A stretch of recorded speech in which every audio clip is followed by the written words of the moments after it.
19-year-old homemaker Amy Magliazzo is suing factory worker Michael Conroy for running over her 2-year-old son Dylan. Michael says Amy was negligent. Order. All rise.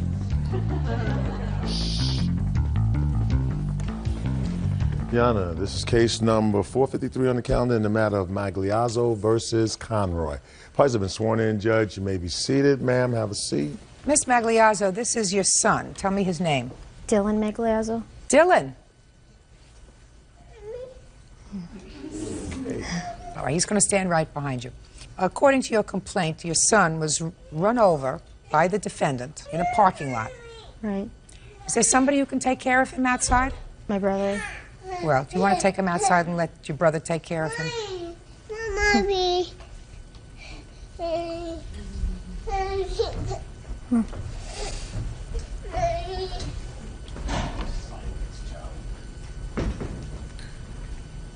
Good. According to your complaint, the defendant ran over your son's leg in a parking lot. He was in a truck, and you want him to pay your medical bills and for your son's pain and suffering. Right. Mr. Conroy said, in effect, you should have been watching him more closely as he was running around the parking lot. I might have responded somewhat differently, Mr. Conroy. What kind of truck were you driving that day, sir? A Dodge pickup truck. Big truck. Half-ton. And your son suffered no broken legs, is that right, madam? Right. If a half-ton truck ran over a 2-year-old's leg, which according to you happened, that child would not have walked out of this courtroom today. Well, he did. Impossible. Impossible for him to have run over the child's leg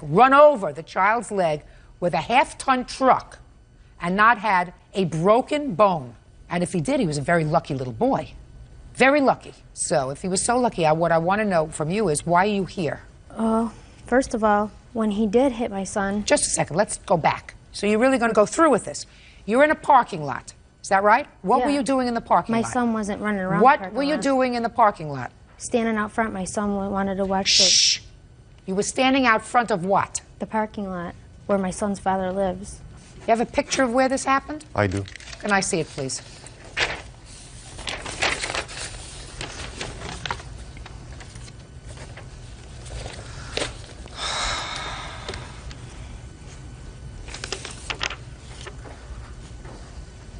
What time of the year was this? August. So there was no snow on the ground like there is in this picture.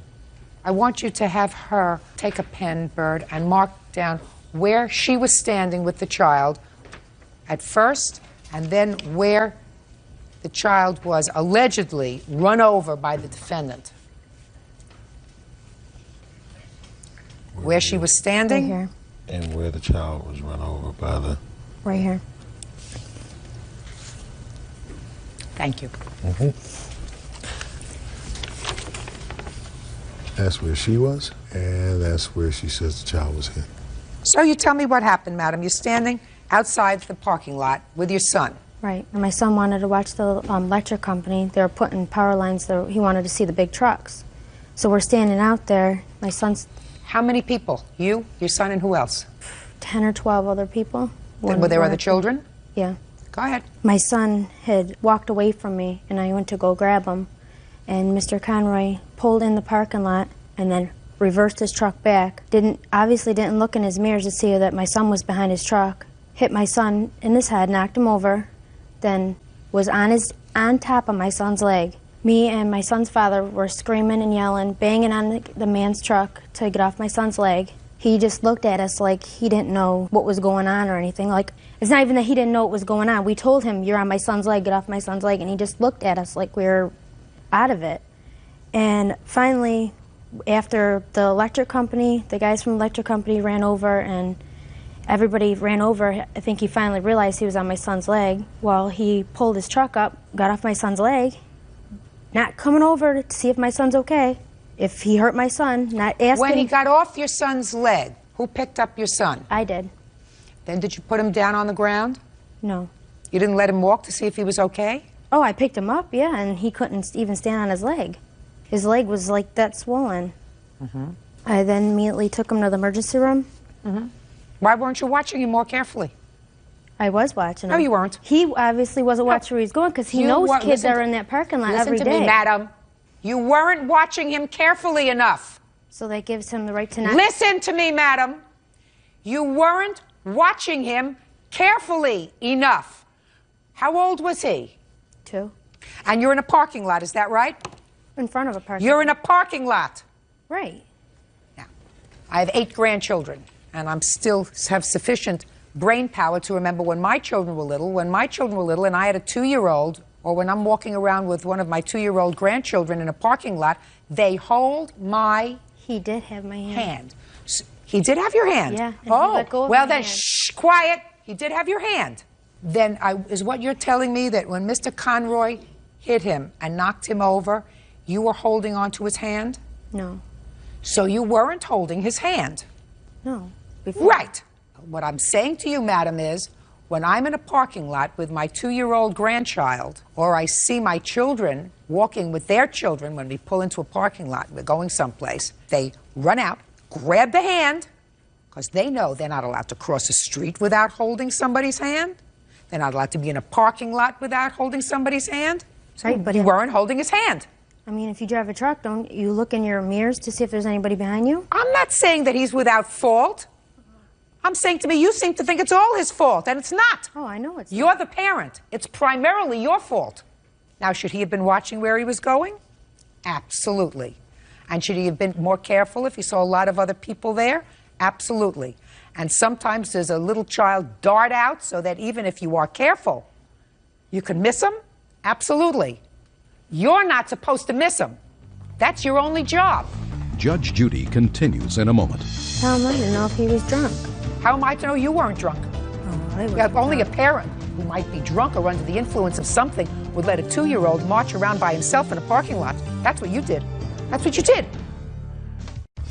Real cases, real people. Judge Judy. Amy Magliazzo says her 2-year-old son Dylan was run over by Michael Conroy. Michael says the boy was running around in the parking lot of a bar. Your only job and his father's only job that day was to make sure that your 2-year-old was holding on to an adult's hand in a parking lot. Right? Right. Right. And if you weren't, so that you were acting irresponsibly as a parent, and if you're lucky enough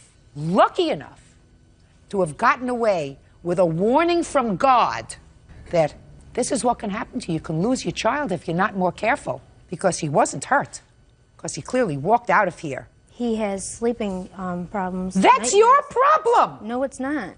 Well, whose is it? His? Yeah. No. Yeah. And I guarantee you that's what a lawyer told you. Did you go to see a lawyer? Yeah. Now, what'd the lawyer tell you? Pretty much the same thing as what I'm telling you? That's why you're here. Where he says you have a child in a parking lot, you're supposed to hold their hand. Does that give him the right to not see It's if not a matter of right. Don't you seem to get it? He's driving in a truck, and I'm not saying he's without blame. You walked in here saying to me it's all his fault. He ran over my child. He didn't care. He was callous. We kept knocking on the window. You think that this man had a predetermined position to knock your son over, a 2-year-old over, run him over, and when you were banging at the door to tell him to get off your son, that he said, hell with them, I'm just going to keep my truck on his legs. No, because how am I to know if he was drunk? How are you to know? I don't know. How am I to know you weren't drunk? Oh, well, I was. Yeah, only a parent who might be drunk or under the influence of something would let a 2-year-old march around by himself in a parking lot. That's what you did. That's what you did. Now let me see the medical bills and let me see the report from the police. One of the medical bills was already paid. Good. By his That's what insurance you're supposed to company. do. Then I'll get to you, Mr. Conroy.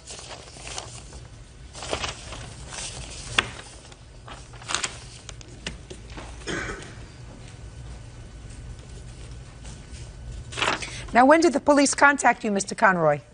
About an hour and a half to 2 hours after the accident. Why did you go home? I waited around about 45 minutes to an hour. Police to come, talk to the father. I said, if anybody comes, contact me. Okay. Final reports. No fracture, no dislocation, and everything else is normal there. Then we go to 3 days later. They also found nothing wrong with the child at that point, and you took the child in there because you said he was having trouble sleeping. He was waking up crying, saying the truck. The reason that you could not get a lawyer to take your case is because your son was not injured. Not every act requires people to take the matter a step further and bring on a lawsuit.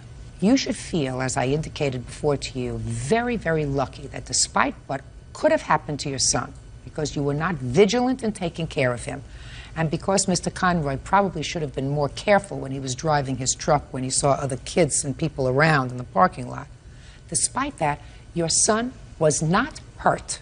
The only thing that was reported by you was 3 days later, you went back to the hospital and you said he's having trouble sleeping. That's why you could not get a lawyer to take your case, because in order for there to be liability, there has to be an injury, and there was none.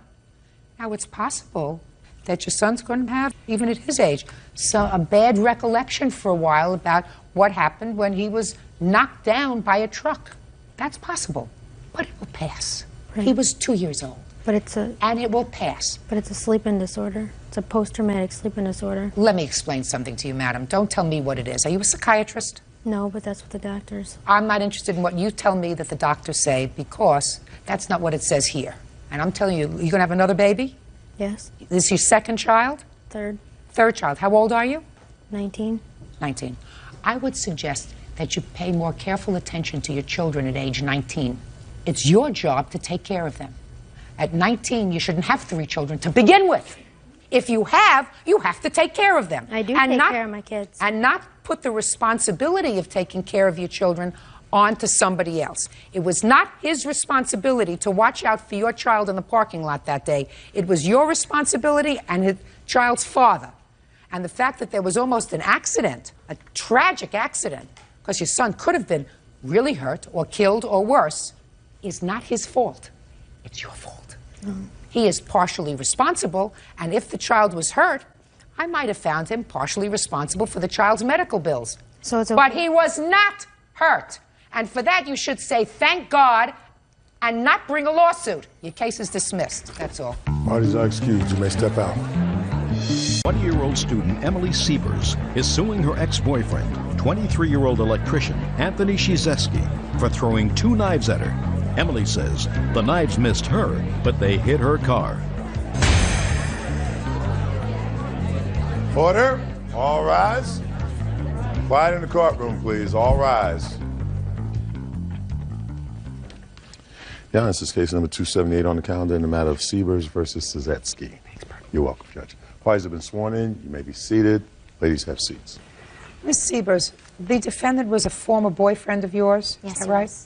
It is your claim that he assaulted you and then damaged your car. This was after you had already broken up with each other. Yes. The defendant says that you caused him to get severely beaten by your current boyfriend, and that while he did, in frustration, throw a rock at your car, causing a small dent, he didn't do the kind of damage to your car that you were also alleging, right? That's correct. When did you stop seeing each other? I moved out of the apartment that we were sharing in the 5th of December of 2001. And when did this altercation take place that resulted in you being injured? Monday, June 10th of 2002. And when was the last time you had contact with each other, prior to June? I would say in March. So between March and June, you had no contact at all? We have mutual friends, so we've seen each other, but we really hadn't hung out or talked very much since then. Is that right, sir? No, there wasn't no contact since March. For a long time? So Yeah. she had a new boyfriend, you had a new girlfriend? Yeah, pretty much. Yeah, I have not had a boyfriend since him. So whoever, the people that did assault him, it was not my boyfriend, they were friends. Friends of yours? Yes, and friends of his up until that incident. Well, why don't you tell me your version of the incident of June 10th? Okay, it started off, myself, my witness, Laura Klingsick, Joe, Mike, and Robbie were all friends. We're at Mike's house, just talking, hanging out. It was probably approximately 9 o'clock at night. Anthony and a few of his friends were walking down the street on the opposite side of the house that we were at. Do you live on that block, sir? No, I was currently at a friend's house. He was having a get-together for his birthday, and I'd walked down there. And I'd parked my car on the other side of the street. Okay, go ahead. JoJo had heard things that Anthony had allegedly said, and I guess had made them both mad at each other. When he came walking down the street with his friends, JoJo approached the end of the driveway. Tony walked across the street. Some words were said, and they began to fight. Did you cross over from one side of the street to the other, I sir? met the fellow in the middle of the street. In the middle of the street? Yeah, he came after me, and it wasn't by the driveway. It was kind of catty-cornered. Why did you go into the middle of the street? He was arguing and yelling with me, and before me and him were friends, and I was trying to see what he was, coming across at, and then that's when he lunged forward and attacked me. Okay, go ahead. They began fighting, and I was going to try to break it up, and my witness told me, stay out of it, let Mike handle it, it's in front of his house.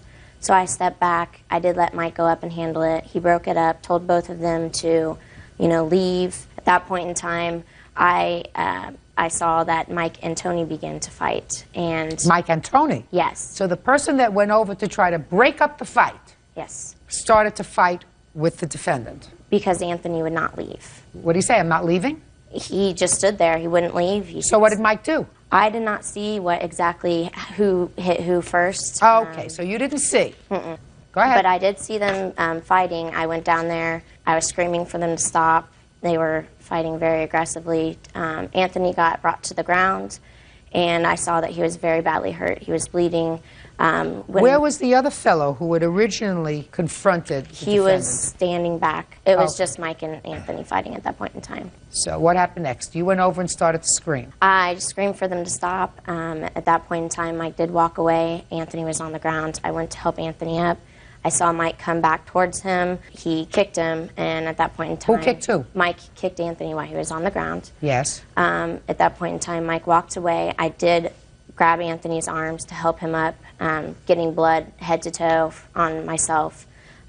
When he did get almost up to his feet, he pushed me away and told me to get off of him, using some obscenities.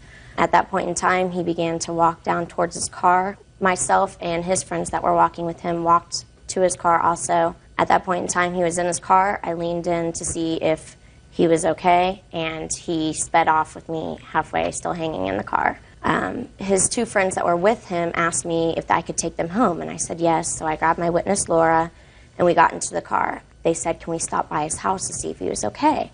And I said, yeah, sure. So I stopped by there. I let them out. They went inside. I waited outside. I was parked in the street in front of his house. I began to get a little scared. When they went in, I saw Anthony busting out his bedroom window with his fists, and it came crashing down onto the ground.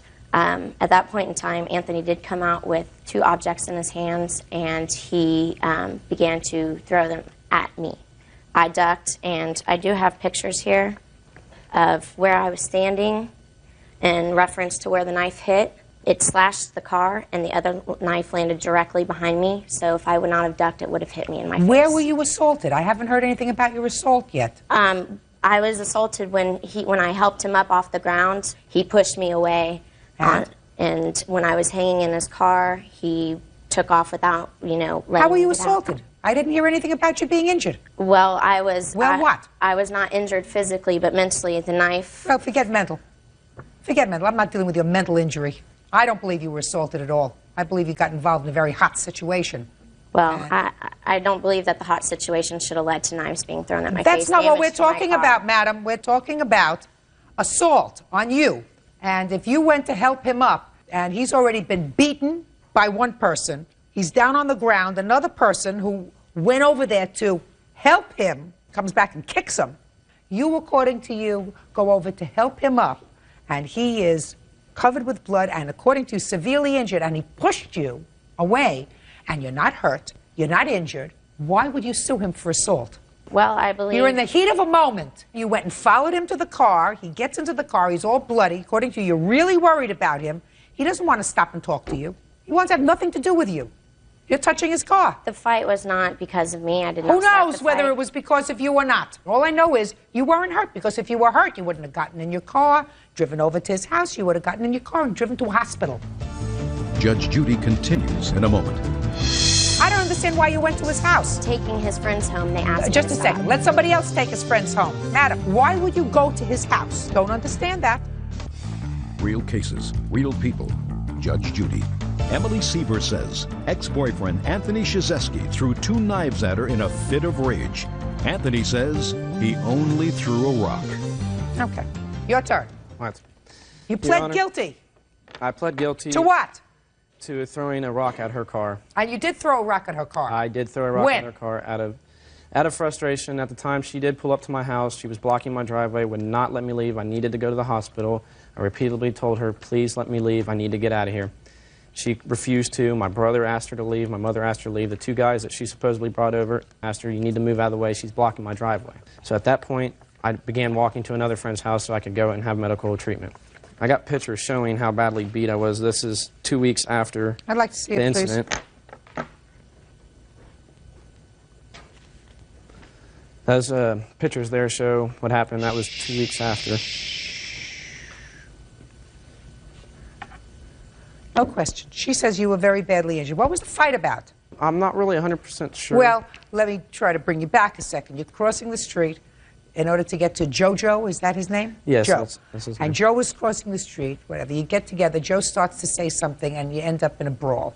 What did Joe say to you? He was accusing me, I think, of messing around with one of his ex-girlfriends or whatnot, and at that time I was already involved in another relationship. So that argument had absolutely nothing to do with the plaintiff? Nothing. Now, what happened when Mike came outside? Me and JoJo had got up off the ground. Mike approached me, said, I don't want fighting in front of my house. My child's here. No fighting. I said, yes, I understand. At that time, her witness... Just that kind of calm, right?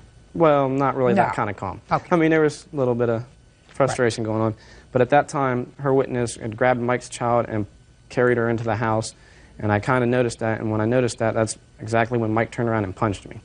I fell to the ground. He punched me again. I was trying to get up, and that's when he kicked me. Finally, you know, there was a break to where I could get up, and I went to my car, and I went immediately home. I was bleeding badly, really badly, so I wanted to go home, let my mom know what was going on, go to the hospital. That time she shows up, will not leave. I'm asking her nicely, please leave. Finally, Well, what you know, was she's she not. saying to you?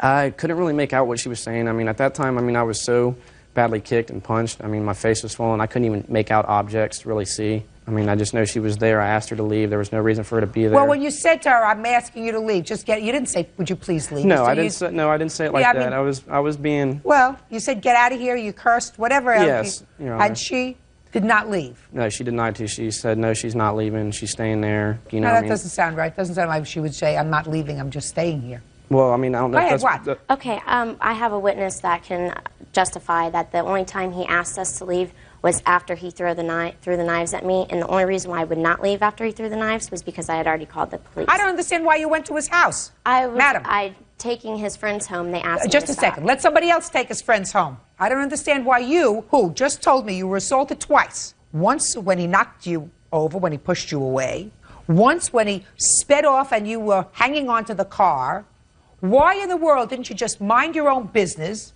Why would you go to his house? Don't understand that. Well, I was sitting out in the street. I didn't believe that Why anything would you happen. go to his house? To drop off his friends to make sure that they Why were would okay. you get involved? Who does he live with? He lives with his mom.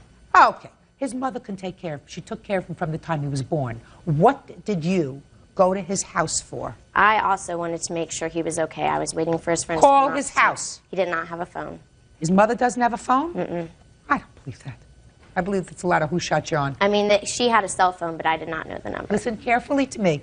You take the friends home and drop them off because you say, I don't want to be involved with him. He's a lunatic. He assaulted me twice. Why would I go and sit in front of his driveway? It was a spur of the moment thinking. It was Spur of the moment. It I'm a was a spur of the stupid- moment girl. Listen, let me see the car and let me see the estimate. He already told me he pled guilty to damaging your car. Over that, I have very, very little latitude, sir. Do you understand that? Yes, I understand. Okay. Also, Your Honor, there was 2 knives found right next to the car. One of them was broken, and it is in the police report. How did this moonroof get broken? The knife, the velocity of the knife that it was thrown at. How much did the insurance company pay? This is a relatively new car. My deductible is $500. Good, so that's what it cost you. Minimally, you at least put yourself into harm's way. I don't know what part you had to do with all of this once you drove his friends home. I know that it was very poor judgment on your part, considering the fact that 2 different people had escalated into a bad fight where he was, according to you, severely injured, and you should have stayed away. Why you got involved in the heat of the moment, I don't know, but you put yourself in harm's way by going to his house. What you should have done is, if there was damage to your car, you go through your insurance, you let them fix it, you have a $500 deductible, and he pays the deductible, so it doesn't cost you anything, which is exactly what I plan on doing. Judgment for the plaintiff in the amount of $500, period. That's all. Bye-bye. Parties are excused. You may step out. Throwing knives at someone is a very scary thing. She's extremely jealous of me from the very moment that we first got together. If he would have asked me to leave and I knew that he was that upset, I would have left. Watch who you're dating. 23-year-old information operator Aisha Austin is suing her ex-boyfriend, 23-year-old public safety equipment installer Marcus Wynn, for vandalism and for stealing her property. Order. All rise. Quiet in the courtroom, please. Yeah, this is case number 413 on the calendar, the matter of Austin versus Wynn. Thank you. You're welcome, Judge. Parties have been sworn in, Your Honor. You may be seated. Ladies, have seats. Miss Austin, the defendant is your former boyfriend, according to the complaint that I've read, and you lived together for a period of time. Is that right? That's correct. According to you, you had an argument with him. During that argument, he assaulted you. Yes, ma'am. Later, he went out and vandalized your car, destroyed your property that was inside your house, then came back into your house at a later date, broke into your house, destroyed some more property. Mr. Wynn says that he never assaulted you. As a matter of fact, you assaulted him, that you destroyed your own property, vandalized your own car because you had a hissy fit, and he doesn't owe you a dime. Is that right, sir? Just about right. I didn't ask you anything yet. Yes, ma'am. All right, Miss Austin, how long did you live together? We lived together for about 8 months. Did he move into your house, or did you move into his, or did you take a place together? Well, the lease was in my name, but he moved in with me at the same time as I moved in. When did you have this argument? The argument started November 26th on our way home from work. Okay, well, what happened on the 26th of November? We were on our way home from picking up the kids from school, and we were talking, and we Well, were you on the way home from work or school? Well, we was on our way home from work, but on the way home from work, we pick up the children from daycare and from my sister's house. Whose children? My children, my 2 sons. Were they in the car when you had this argument? Yes, ma'am. How old are they? 4 and 7. What was the argument about? Well, we were having a discussion, and Mr. Wynn stated that I looked old. From that discussion, it Well, what did became he an argument. say? I want to hear what he said. Well, he said that when he met me that I looked old. He was attracted to older women. When he met me, that was one of his attractions because I looked old at the time that he met me. That's not true. That's not how it actually went. Okay, and Okay. go ahead, sir. And you said? From that, I got offended, and we started having an argument about that. Well, tell me what you said to him. Well, I told him that, well, at first I didn't say anything, and then I told him that I didn't know that he thought that I looked old, and I did take offense to him saying that. You weren't speaking the same way you're speaking to me now. No, ma'am. You were screaming at each other. Not at that point, we weren't screaming at each other. We didn't, the screaming didn't actually start until we got to our home. And what was the screaming about? Well, this argument progressed on, so we started discussing other things like financial, him not being able to support our home financially and different things like that. And Mr. Wynn then left the house in my vehicle, and when he left, he stayed gone like 2 hours. When he returned, he laid his keys on the table and went to the bathroom. When he laid his keys on the table, I went to get my car key off of his key ring. He then came out of the bathroom, and it advanced into a struggle. He tried to take the keys away from me, and I wouldn't give him the keys. So at that time, he then punched me in the stomach and then the back of the head, and I fell on the floor. Okay. At that time, he punched me in the stomach and the back of the head, and I fell on the floor. Where were your children? They were in their bedrooms asleep. But then they woke up. Right. My younger son woke up. At that time, when he punched me in the stomach and the back of the head, I tried to call the police, so I reached for the phone. At the time, Mr. Wynn grabbed the phone and ripped the phone lines out of the wall. I got up and tried to go into the kitchen and use the phone as well. He ripped that one and the phone in the children's room out of the wall as well. Let me see the police report.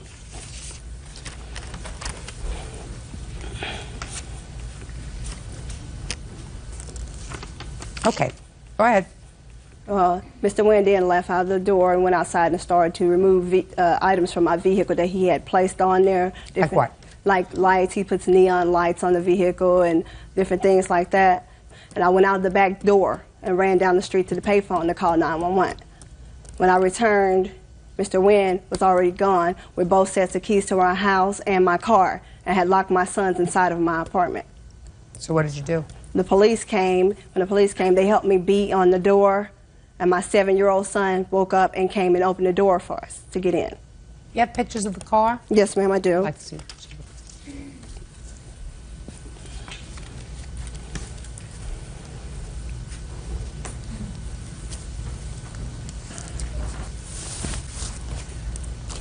Okay, go ahead. About 3 o'clock in the morning, Mr. Wynn returned to our residence. He came in and he went to my children's room because that's where he kept a basket with some of his clothing in it. So when I went in the room, I told him he was not going to take the car again. At that time, he informed me that his mother was outside of our home waiting for him. So I told him, since it was 3 o'clock in the morning and want to wake the children, I would help him move his things out. So I started taking things out to his mother's car. She had her trunk open of her car, and I started putting things in there. At that time, Mr. Wynn went into my apartment and started throwing things out of the apartment, like my dolphin. I collect dolphin figurines. He threw them out. The children had 2 small betta fish, and they had 2 little separate tanks. He threw those out the front door and killed both of the fish. He took a hammer, my hammer, and burst my 10-gallon fish tank. I had an Oscar fish in it. He took a hammer and burst the fish tank, ruined the carpet in the living room, and glass was everywhere. And so I took and ran up the hill and back down to the corner and used the payphone again to call 911. You have another police report? Yes, I do. I'd like to see it, please. This police report is of another incident. That one, the first one that you have, states that they came back a second time. This is from another incident? Yes. When was this? I left town on that same day and went to my hometown. Stayed gone for about 3 days. When I returned, Mr. Wynn had broken into my apartment because I had the locks changed before I left and ruined several things, taken several things, jewelry, different things like that from my apartment while I was out of town. He had poured pills in my sink in my bathroom, broken glass in my bathtub. Now I'll hear you, Mr. Wynn. Actually, I'm going to start from the beginning just like she did. The ride home, we was having a mutual conversation. She basically said, you thought I was some young girl, this and that and that and this. I said, no, I thought you were older. Then she said, what does that mean? I said, you could take it or leave it how you want it. She kind of got offended by it or whatever. Basically said nothing the rest of the ride home. When we get to the house... I'd like you to look at me when you're speaking. When we get to the house, she basically brings up the incident again. So you think... she said... look at me, right here. She said... trying to breathe. She said that you offended me. She said you offended me when you called me old. I said I did not call you old. And she was like, well, you need to apologize. I said, I'm not apologizing because I did not call you old. She basically told me I would be sorry. So I got offended by that. You know what I'm saying? Took a shower, and I planned on going to sleep after that. She came yanking covers off of me, telling me that I need to get up, do this, do that. And I told her, I said, I'm not finna talk to you to be arguing with you, so I'm finna go. So you told her you were leaving? Yes.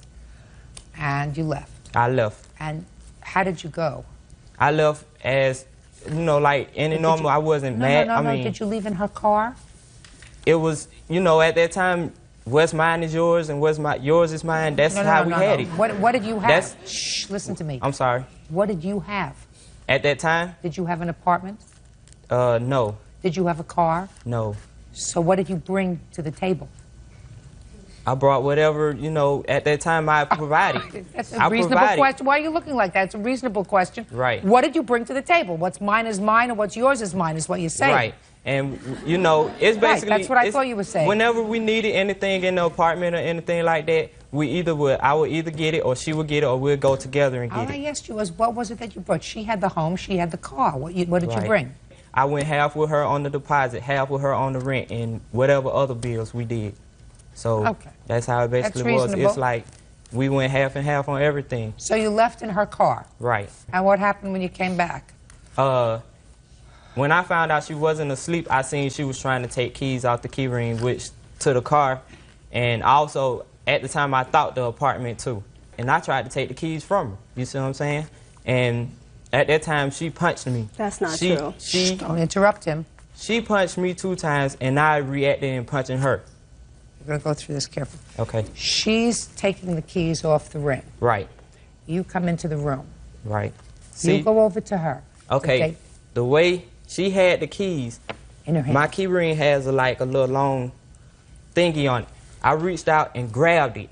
I basically put them on the couch, in the back of the couch, turned my back towards her. At that time, that's when I was punched And when I was punched, I turned around and punched her. Show me how you were punched. She punched me like, you know, it was 2 hits. And it was more like a, you know what I'm saying? It was 2 hits, just that quick. And just as quick as she hit me, I hit her back. Mm-hmm. Now what happened next, sir? I really vaguely don't remember how we ended up outside. But when I ended up outside, she told me to get all my stuff out the car. You know, all the stuff that I put on the car, take it off. She jumps in the car, I jumps in the car. She yanking lights off and everything on the inside of the car because I had the neons on the inside of the car. I said, just let me take them off. When I get my tools out the trunk of the car, she's telling me she's going to call the police or whatever. So you're telling me she's vandalizing her own car? At that time, yes. I don't think I believe that. That's not true. I don't think I believe that. I may believe some of the things that you tell me, but I don't believe that she's vandalizing her own car, sir. Judge Judy continues in a moment. And later today, that's a lie, Your Honor. She came and got all her stuff. Her sister even took her. If you say one more thing to me without my looking at you, then I'm going to grant a petition. Do you understand? real cases, real people. Judge Judy. Aisha Austin claims ex-boyfriend Marcus Wynn destroyed her belongings out of rage. Marcus says the rage was mutual. I want to know what you did with her son's fish. Look at my eyes. Okay. I went in the house and I went inside the room to gather some clothes because I wasn't planning on staying for the rest of that week. The fish. Right. I'm getting to that part. Get there. Okay.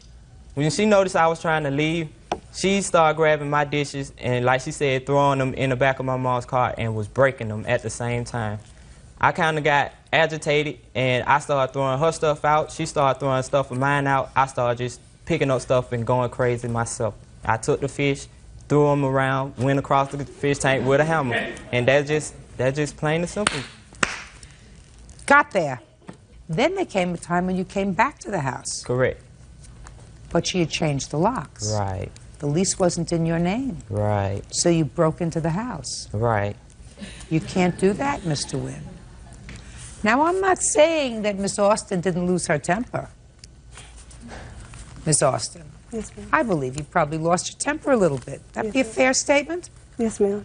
Ones I feel most sorry for are those two little children who are in the house, seeing the two adults that they supposedly look up to acting like a bunch of school children, fighting with each other, screaming, yelling, killing their pets. You should both feel terrible about that. I do. What? No, you didn't. If you did, then you not would... at that time I didn't, but, you know, once I sat down and thought about it, I did. Can I see an estimate on the car, please? I don't have the estimate. Well, how am I supposed to determine how much it'll cost to fix the car? Well, when I went to get the estimate done, the shop was already closed, the service department, so I wasn't able to get the estimate done. So what does he owe you money for? The Fish, for sure. He took a lot of things from my apartment. I have that on the paper as well. He has not returned anything that he's taken. Like what? Jewelry, different. What kind of jewelry? I have a herringbone chain, a rope chain. Did you take any jewelry from her house? Yes. Oh, it's not an answer. Yes, I did. Where is it? Where is it? It's at my mom's house as of now. All the jewelry is to be returned to her within 5 days. Yes, ma'am. I'm awarding you $250, which you're going to use to go out and refurbish a fish tank for the children. For yourself, get the children. You should write them a note of apology. Well, I kind of planned on talking to them face to face and letting them know how much of, you know, apology I would like to give them. 5 days. I'll prepare an order. All the jewelry goes back to her. Do you understand? Yes, ma'am. That's all. Goodbye. Parties are excused. You may step out.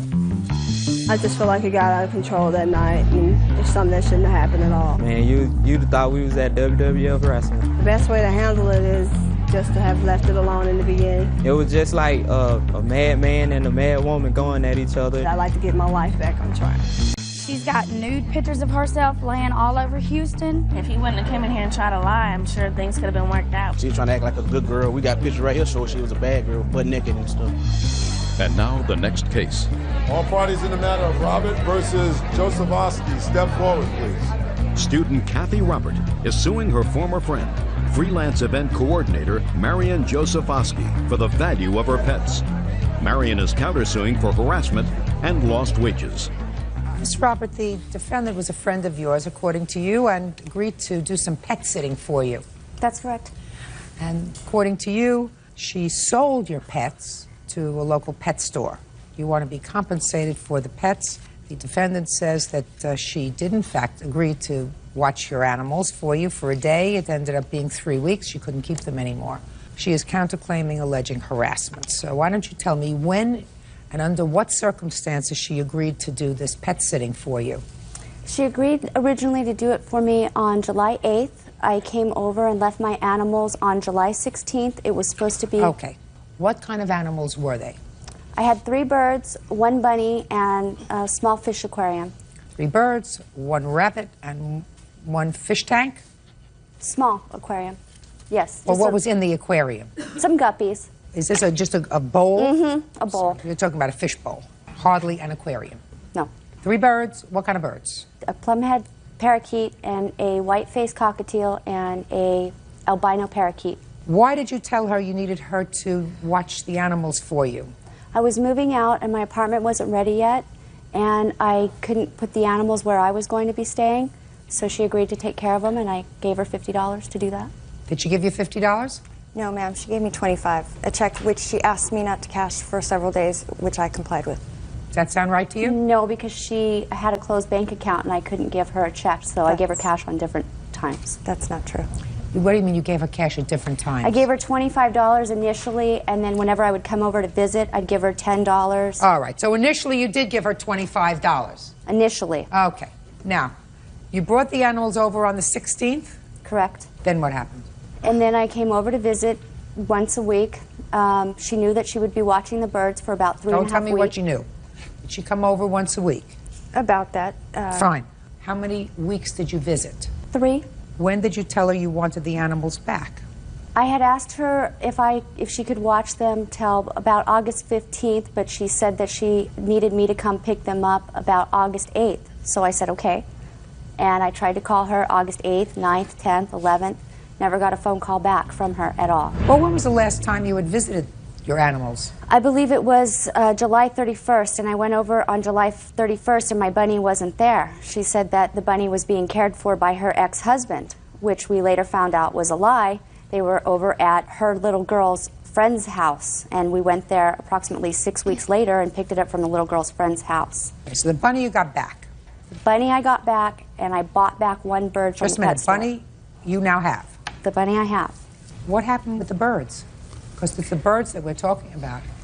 Well, Your Honor, she did ask me to watch them, but it was only for, quote, a few days at the most. Okay, but she came to visit. According to what you just testified to, she would come once a week. So you knew it was more than 1 day, because that's what you say in your answer. Initially, it was 1 to 3 days. Okay, but it turned out to be more than that. Correct. And you knew it was more than that because she came to visit once a week, according to you. Right. You said that. So why did you give away her animals? Because I told her, each time she came to visit me, I told her that she needed to pick them up by the 12th. By the 12th of August, I needed them gone because my landlord did not allow me to have pets. And she said, if I can't have... Would you look at me? If I can't have a place for them to stay, then can you find someone to watch them for me? And so I found someone else to take care of them, and they, in turn, got rid of the birds. I did not. I just did what she asked me to do. Who did you give the birds to? A friend. Give me the friend's name. Jeff is his name. And you gave Jeff the birds when? On the 14th, when I was moving out. After I waited for her to come, and she did not because my door was ajar open all day because I was fixing the door so that I could move out and get my deposit Your back. Honor, I was there on the 15th, and she told me that the birds were at her mother's house, and she gave me a fake phone number. I was there the day after she's saying that. She told you that the birds were at her mother's house? Yep. Did you ever find out what happened to the birds? I found one of them in a pet store, and I have no idea what happened to the plumhead. I have no idea. How did you find one of the birds in a pet store? I heard them arguing in the background. I called up once, and she said, well, I really don't have your birds. Jeff really has them. And she started arguing with Jeff in the background, and he goes, well, I can't get them back. I sold them to Birdland. All right, you want to tell me about your counterclaim? Yes, ma'am. Kathy called everyone I know, telling them that if they ever wanted to see me alive again, that they should tell me to give her birds back. And she also threatened my family. She told me, just give me your laptop and I will leave you and your family alone. She told my daughter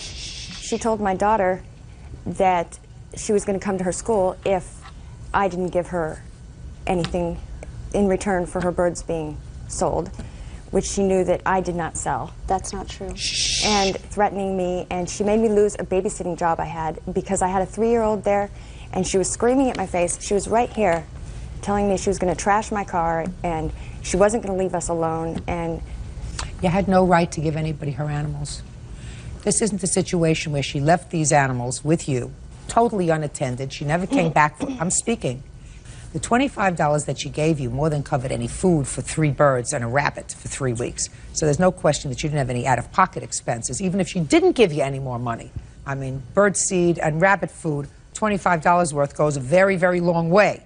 So what you had to do was just return them to her and get them out of your house. But she asked me, Your Honor. You chose not to do that. You chose to give them to somebody who was unreliable. No. That's boyfriend Jeff. Excuse me, Your And Honor. if Jeff, no, now Excuse you me, listen to me. And if Jeff sold them, you are responsible. You agreed to take care of her pets and you chose not to do that. Until a certain time, Your Honor. No, she you chose not to do that. She agreed to pick them up on the 12th, Your Honor. And you chose a path that was wrong because you had another path that you could have chosen, which was to take the animals, 3 birds, because you already didn't have the rabbit, and take them to where she was living and say, I did not know here where they she was are, living. then pick up the phone and call her. I knew her for 3 weeks before all this happened. She just starts dumping her stuff and all of her pets on me, and I was just trying to help her. She didn't dump anything on you, madam. According to you, she would come by once a week to visit them. You told me that. That's what you told me for 3 weeks. And that's what you told me. So this wasn't just here, take my animals and I'll come and get them when I want to. She gave them to you. She did the responsible thing. She gave them to you with money. Then she came once a week to see them and probably gave you an extra couple of bucks too, although you don't acknowledge that. However, even if she didn't, she gave you enough to take care of them. You had a responsibility to do the right thing. You did not. She's going to get what she asks for, which is $560. And as far as your counterclaim is concerned, you didn't do the right thing. You don't get a penny for harassment. Goodbye. Parties are excused. You may step out. She is lying about many things, including the money, including the dates, everything. I wish I could have found out what happened to my birds. In actuality, I still want the plum head back, but I guess that's not going to happen. She thought she could pull this out of her hat and just get money from me. I never threatened her children. Never. And now the next case. All parties in the matter of Lovell versus Carson. Step forward, please. Attorney Warner Lovell is suing his former client, 27-year-old ticketing agent Diane Michelle Carson, for failure to pay for services in a custody battle. Michelle says she never hired him. Mr. Lovell, you are an attorney. That is correct. And it is your claim that the defendant retained you in a custody proceeding to represent her and that she has an outstanding bill that you wanted to pay. That is correct, Your Honor. Ms. Carson says that she never retained you. Her mother, if anyone, retained you in this custody proceeding. And aside from that, you failed to show up in court on the day of the hearing. Is that your defense? Yes. I gather, Ms. Carson, that this whole case started with a custody proceeding involving your former husband some 6 or 7 years ago. Yes, Your Honor. And you have 2 small children. Yes. According to what I read in your answer, you lost custody to your husband. Yes. And your husband remarried. And recently he was dispatched to go into active duty, leaving the 2 children with their stepmother. And it was your desire to regain custody of the children, even temporarily, while their father was in the active military, rather than leaving them with their stepmother. That's what the lawsuit was about. Yes. And now, Mr. Lovell, I would like you to tell me when Miss Carson came to see you, how she was referred to you. I'd like to see the retainer agreement that she signed. Your Honor, she came to me on or about June 18, 2002, the same date that she signed this agreement. Actually, she didn't come into my office. I gave the agreement to my secretary, one of my witnesses here, Diane Galloway, who is the mother of the defendant. Okay, hold on a second. You took this retainer agreement, which I want to read for a second, and you gave it to your witness, who happens to be the defendant's mother. Right, but Your Honor... When it was returned to you, was it returned signed? Yes.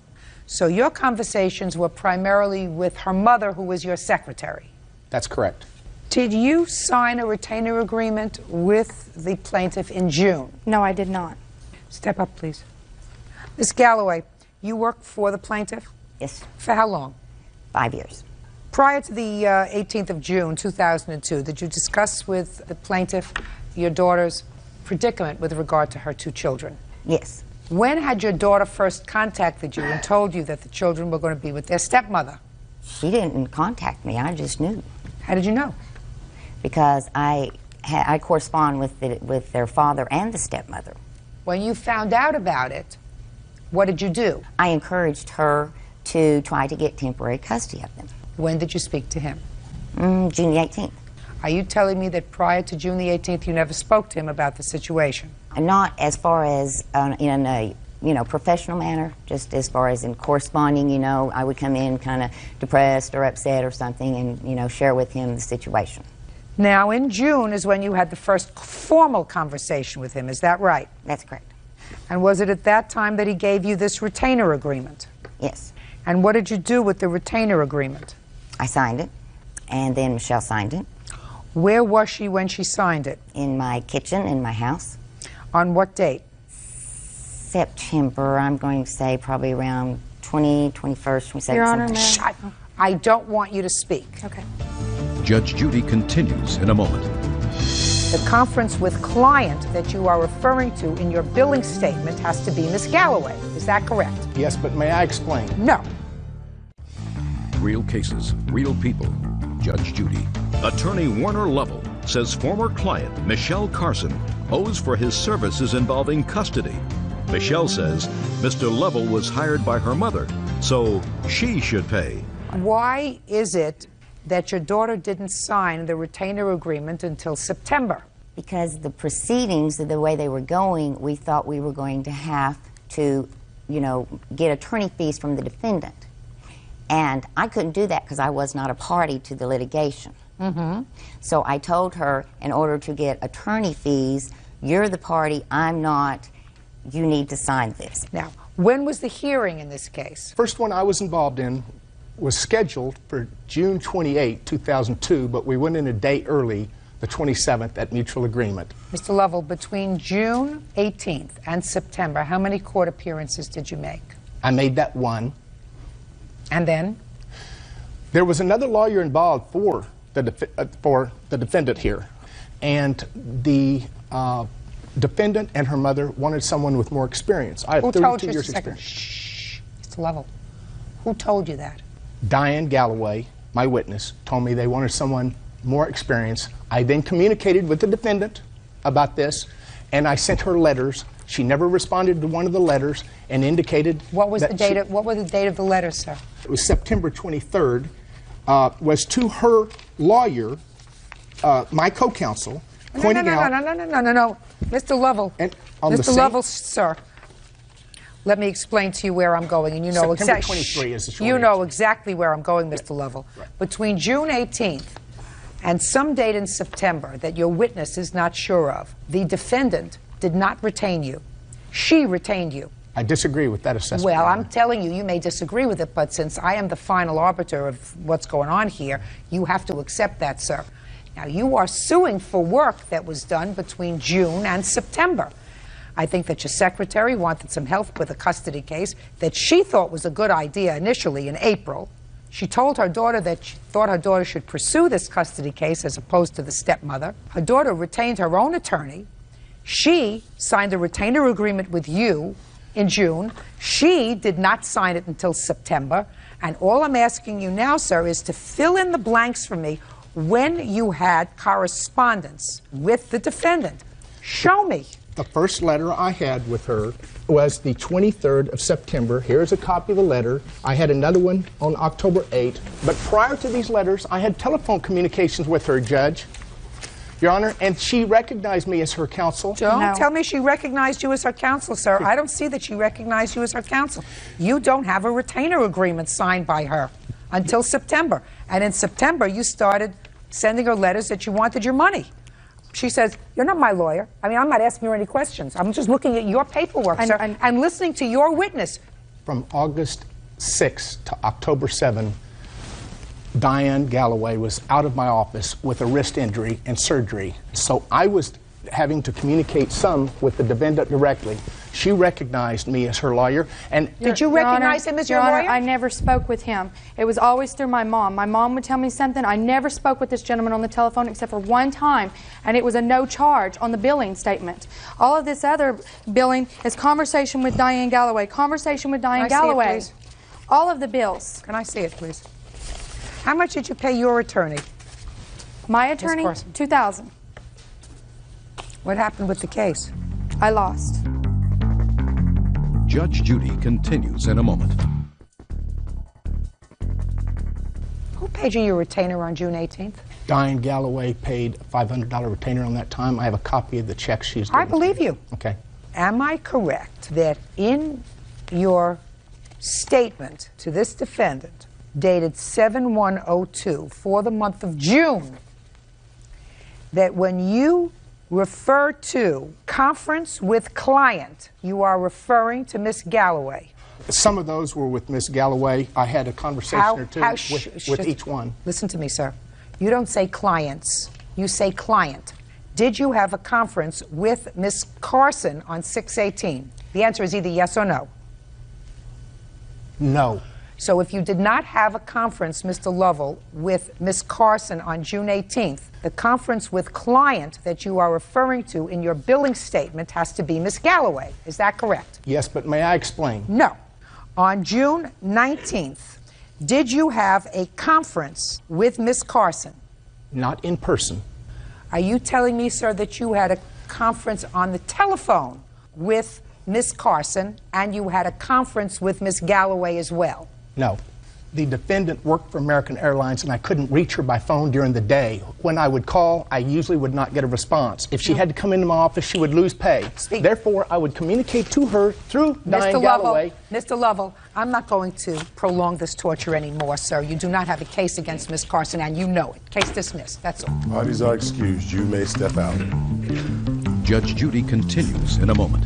Came as a complete surprise to me today that she's saying I'm not her lawyer. The agreement was that my mother hired him, he was a co-counsel, she was paying the bill, and I was paying my own lawyer bill. What I heard my daughter say is that I pushed her into getting temporary custody of her children versus her stepmom. That tells me that she don't want them. And I've gone through 3 lawyers paying to get my children, so it's not that I don't want my children. And now the next case.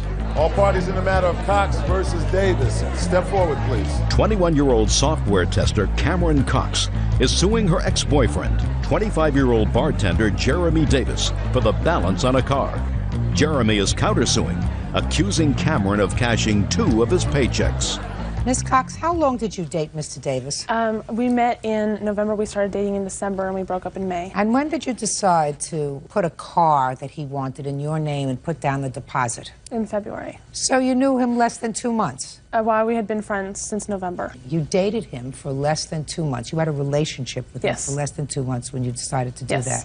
What do you do for a living? I'm a software tester. So you're an intelligent gal. You have skills and all that stuff? Ever watch this court before on television? Are you paying attention when you watch? Huh? Yes. Well, I'm paying good attention. Because according to what I read here, what you did was, he wanted to buy a car, he had lousy credit. You said, okay, put the car in my name, which means the loan will be in your name.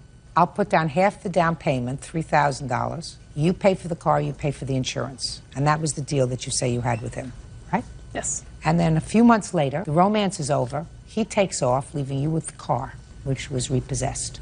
You say it's not your car. You had nothing to do with it. The car was repossessed. It's her problem because the car wasn't in your name, the loan isn't in your name. You don't know why you're here. Is that right? Right. See what I mean? And you say, Mr. Davis, not only that, but she took 2 of your commission checks. Correct. And forged your name to 2 commission checks and cashed them, and you are counterclaiming. How much were the commission checks? It was $580. Can I see that, please? Yeah. Sure.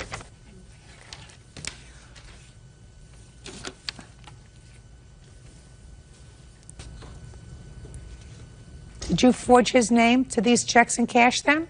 Only one of them, with his permission. Okay, which one? I don't know. One is dated 4/11, one is dated 4/18. It was the last one. Okay, and what did you use the money for? For what he owes me. You mean on the cars? No, to go for what he owes me when we broke up. I made a contract. Can I see it?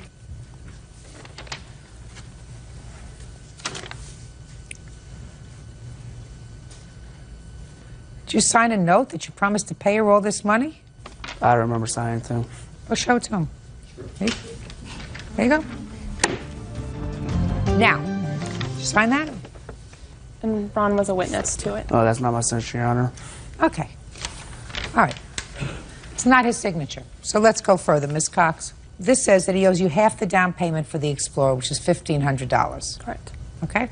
I'm not even playing around with the rent or half the bills or anything else. Sticking to the car. Could I say something, Your Honor? Now, I'll get to you in a second. The time in February when you got this Explorer for him, did you have a car? Yes, I have a car fully paid for. What kind of car do you have? I have a Toyota Celica. Is that what you have now? Yes. What year car is that? 2000. Is it correct, Mr. Davis, that at the time that you and Ms. Cox were dating, she had a Toyota Celica 2000? What word didn't you understand, sir? At the time you were dating, did she have a 2000 Toyota Celica? Yeah, she did. And in January of 2002, what kind of car did you have? I have no car. Ah, perfect. Now, so you had no car in January. Now, I want you to think very carefully, Mr. Davis. Shh. In March, on March 7th, 2002, at 6 o'clock in the evening, think about what I'm saying to you. What kind of car were you driving? 2001 Ford Explorer Sport. Yes, sir. But And what kind of car was she driving? She was driving a Toyota. Now, in June of 2002, you were no longer together with the plaintiff. Is that right? Correct. What kind of car were you driving? I was driving no car. Right. What did you do with the Explorer? I didn't do anything with the Explorer. I You didn't just purchase left it there. Yeah, because it was in her name. She purchased, she financed it. Nothing on contract at the dealership was my name on it. So, now, Bert, first I want to deal, Mr. Davis, with your counterclaim, okay? Correct. You claim that the plaintiff forged your name to 2 commission checks totaling almost $600. Correct. And she kept that money. Is that right? Correct. She kept that money? She kept that money. Right. Return this to him. I can't tell whether she forged your name. So your counterclaim's dismissed. You got that so far? Tell me about this car being repossessed. When was it repossessed? I did a voluntary repo in the middle of June. Once we broke up, he was supposed to go get anger management classes because he was abusive during the relationship. Oh, so in the short time you were together, he was also abusive? The last month, he became abusive. Ms. Cox, so listen to me. In the few short months you were together, he was also abusive. Only in May. He became abusive towards the end of the relationship. Relationship wasn't that long. Now, keep your money in your bank. Your head on your shoulders and your money in the bank. 2 good things. If you think of nothing else when you leave here today, keep your head on your shoulders and your money in the bank. So you did a voluntary repo of the car and you sent it back to the credit company, and how much did they sell it for? And they sold it for $11,000, and this is the remaining of what I owe. What kind of work do you do, Mr. Davis? Bartender. How long have you been a bartender, sir? For about a month. Before I was doing that, I was a fork truck driver. A what? Fork truck driver. Well, what happened to that job? Well, but I just wanted to bartend. Don't you make more money driving those heavy machines? Yeah, you do.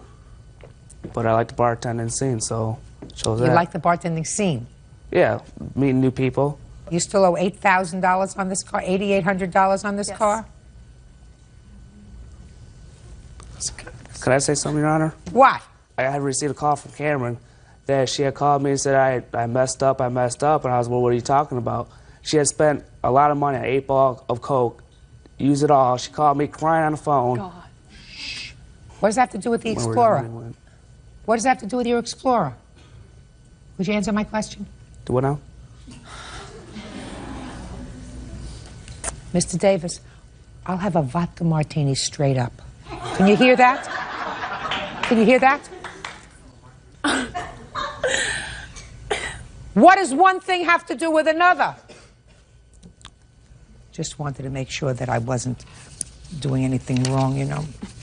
Perhaps mocking Mr. Davis because he suffered from a hearing impediment. He doesn't suffer from a hearing impediment. He suffers from selective hearing, which is very much in tune with his gender. Judgment for the plaintiff in the amount of her request, $3,000. Your counterclaims dismissed. Goodbye, Mr. Davis. Parties are excused. You may step out. I mean, he knows he owes me the money. I feel like I owe her money because my name wasn't on the contract. I don't understand why he even bothered coming, you know. He might as well have just given me the case. I have the contract. My name's not on the lease, so why should I pay the vehicle? All he has to do is compare the signatures. They would have been the exact same from the contract and the check. Why should I give her money for a vehicle that's not in my name? I had a full-time job.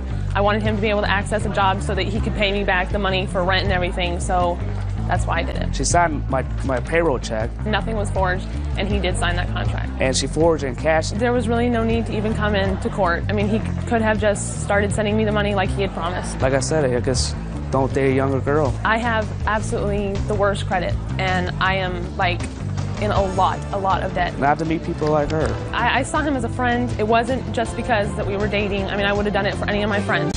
And now the next case. All parties in the matter of Jacobson versus Cole. Step forward, please. Aaron Jacobson is suing his sister, flight attendant Kelly Cole, for an unpaid loan to pay her bills. Kelly says she assumed the money was a gift. Mr. Jacobson, you claim a loan to the defendant who's your sister, the Yes. amount of $3,000. Your sister acknowledges that you gave her $3,000, but your sister says it wasn't a loan, it was a gift. When did you make this loan? In April. Tell me about it. My partner had passed away in March, and I hadn't really seen my sister since 2000. And when he passed away, she showed up at the wake. Then after that, there has been a couple of times that I had talked to her sporadically on the phone, and she had told me that, you know, her roommate had gave her some bad checks and that she was in need of some cash. So I asked her how much would be the minimum that she would need to pay her car payments, the child care for her daughter, and her utility bills. And she said $3,000. So I told her that I could probably swing that. And when you handed her the money, what kind of conversation did you have? Well, I told her that I could loan her the money and I needed it to be repaid, but I told her I would loan it to her at a 0% interest, you know, because she was in need. Why didn't you speak to your sister for the 2-year period between 2000 and 2000? My sister and my brother were in business together, and he had gotten hurt. So then when he was in the hospital, my sister sort of just swung in, and she wanted to take over the business. And in that time, they were behind on all their bills, so then my mom got involved into it. Then she started running the business with my brother, and then my sister was out of it. So there was a big family dispute over the whole entire mess. Did you ask your sister back for this money? Yes. When? Every month. What did she say? She would show me a stack of bills, and she says, I don't have any to give to you. And in August, she just blew up and was like yelling and using foul language. And then she told me that I should have told you months ago that I was not ever going to pay you. All right, Ms. Cole, let's hear your version of these events. Where would you like me to start? Judge Judy continues in a moment. Now, I would like you to start on the 29th of April when your brother handed you $3,000. April. Yes. Okay, let's start at April. Okay, he gave me the $3,000. I had driven out there. I had not spoken to either one of them for over a year, not because my brother was hurt. My other brother, who I was in business with, who my mother talked me into going into business with this brother. How old are you? Old enough to know better. So don't blame anybody else for your mistakes. I want to hear about the $3,000. Okay, the $3,000. Your brother gave you $3,000 because you said you were behind in your bills. Why didn't you pay him back? Because I assumed that it was a gift, because I didn't find out until 2 weeks later from my Aunt Carol, who had gone to a picnic with them. She came back to me, she goes, Kelly, do you know that gift that your brother gave you was a loan? Listen to me, I'm not interested in what somebody said to you outside of this courtroom. Yes. I want to know why, in your mind, you think that this brother, who you weren't in business with, would give you $3,000. Because he and my mother went into the company after my brother was stabbed and took the company, went into bank accounts, took money, back-charged my account, which put me $27,000 in debt, and turned around and deposited into their new DBA account. They took over the business. Both of them. Ms. Cole, I think that you have a persecution complex. So far, you have two brothers and a mother. You're not talking to your mother, this brother, or your other brother because everybody is trying to scam you. Is Not that right? everybody's trying. They've always No. done it. Is there any particular reason for that? Because I was very close to my grandmother. Very sick girl. You owe your brother $3,000. Pay it. Judgment for the plaintiff. That's all. Parties are excused. You may step out. They're liars, they're cheats, they're thieves. My daughter does have a different outlook on life. Including, and not limited to, stealing my inheritance from my grandmother. My mother was an only child. When her parents died, they left their estate to her. My 3-year-old asks me, where's my grandmother? And I tell her she's dead. She uses her daughter like Disneyland. You got to pay to see her. And it's really sad. And now the next case. All parties in the matter of Sanford Keogh versus Ames. Step forward, please. Parquet Joanne Sanford Keogh is suing her former friend, 25-year-old transportation worker Kenneth Ames, for an unpaid loan for bail. Joanne claims she bailed Kenneth out of jail when he was arrested after a high-speed chase. Miss Keogh, the defendant was a friend of the family, and you claim that he owes you $1,500 for bail. That's correct. He seems to say, I don't know what she's talking about. Right? Correct. So we're going to find out. How do you know him? I know Kenneth through my husband. My husband introduced me to Kenneth maybe about 6-7 years ago. And since then, we've been doing favors for Kenneth for I don't know how long. On March 4th, 2001, I got a phone call from the jail saying he needed to be bailed out. It was Kenneth. And I told him then, I said, I don't have any money. I said, so I can't bail you out. He goes, oh, well, I have the money. So as soon as you bail me out, I'll write a promissory note to the bondman that I'll pay. I said, well, okay, you get that together with them, and then you call me back. In the meantime, I got 4 other phone calls from the bail bond saying, okay, it's been arranged, the third party's paid the money, all we need is the signature. So I talked to Kenneth again on the phone after that, and I tell him again, I said, Kenneth, are you sure you're going to be able to pay? I said, because I don't have any money and I'm not going to be able to pay this. Oh yeah, I can pay. You know, I have your rent money, I have the car money, so forth and so on. This is what he was saying. So I signed for him. So you guaranteed his bail? Yeah. You didn't actually put out any money? No. But you signed as a guarantor? Right. Let me see the paperwork. I'll get to you in a minute, Kenneth. Real cases, real people. Judge Judy. Joanne Sanford Keogh is suing her former friend, Kenneth Ames, for an unpaid loan for bail. Joanne claims she bailed Kenneth out of jail when he was arrested after a high-speed chase. What were you arrested for, Kenneth? Disrespect for public safety. What? Disrespect for public safety. And you had got $25,000 bail for that?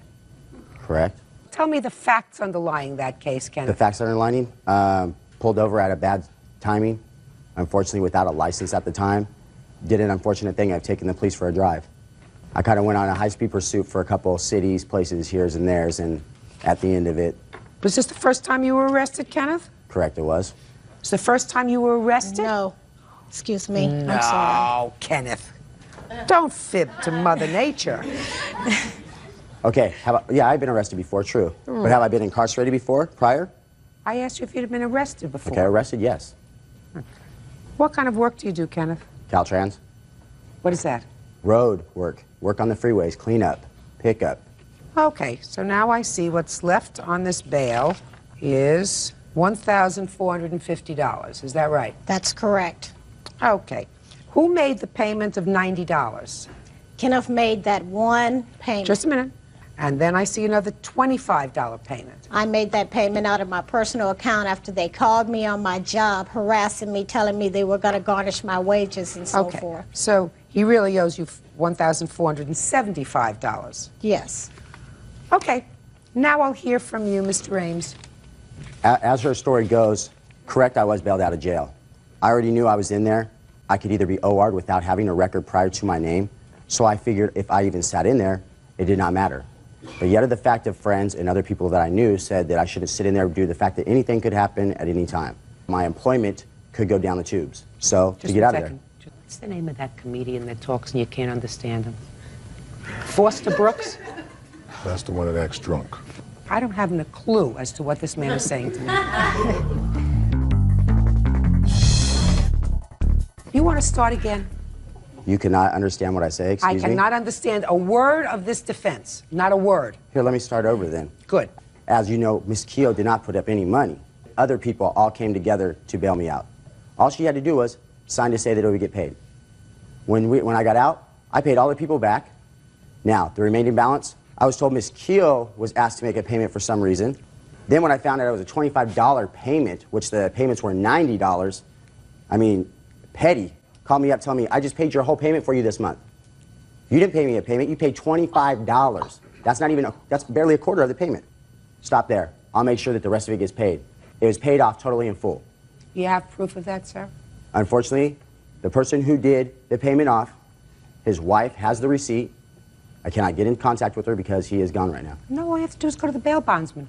They have all my numbers. They knew when I lived with my mom when I also got out. To me. If I owed a prior balance... Pay careful attention to what I just said. You said somebody else paid off the remaining balance. So there was no balance. But their wife is having a baby and is none of in that. Saskatchewan, whatever.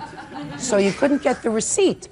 So I said to you, that's your defense, that it was paid by somebody else and that there is no balance. You go to the bail bondsman and you say, I'm going to court next week. Can I please have a statement showing zero balance? They say they don't need to show a statement because it's all gone. Their computer shows no record of Kenneth Ames. I have no balance with them anymore. Mm-hmm. I owe them nothing. You work full-time? Yes. You on salary? No. You get any kind of assistance? Is that what you're working for? No. You work for nothing? No, I do not work for nothing. Well, what do you work for? Caltrans. You know what Caltrans is? California Transit. Well, that's what he said. That's why I asked him if he Service. got a salary, and he said no. It's not a salary. I get paid by the hour. Ask me the hourly wage, not a salary. Salary would be a set pay, huh? I do understand Foster Brooks. You do? Yeah, him I understand. Yeah, me too. I'm glad you're working. Judgment for the plaintiff in the amount of $1,475. Thank you, that's all. Parties are excused. You may step out. Caltrans? Yeah. Hey, I'm there every day. I keep my job and I keep myself safe. High-speed pursuit in cities? Yeah, right. I was in jail. I didn't have to toss up a penny. Friends just bailing you out just because they want to save your job. If you don't have a job, they can't save one. She was like family to me until she let this little matter get in the way. Don't call me if you need bail. Exterminator Rick Weaver and his fiancée, Chrissy Mayer, are suing business owner Stephen Burt for emotional distress over the botched sale of a van. Stephen is countersuing for the return of his deposit and for vandalism to his car. Order. All rise.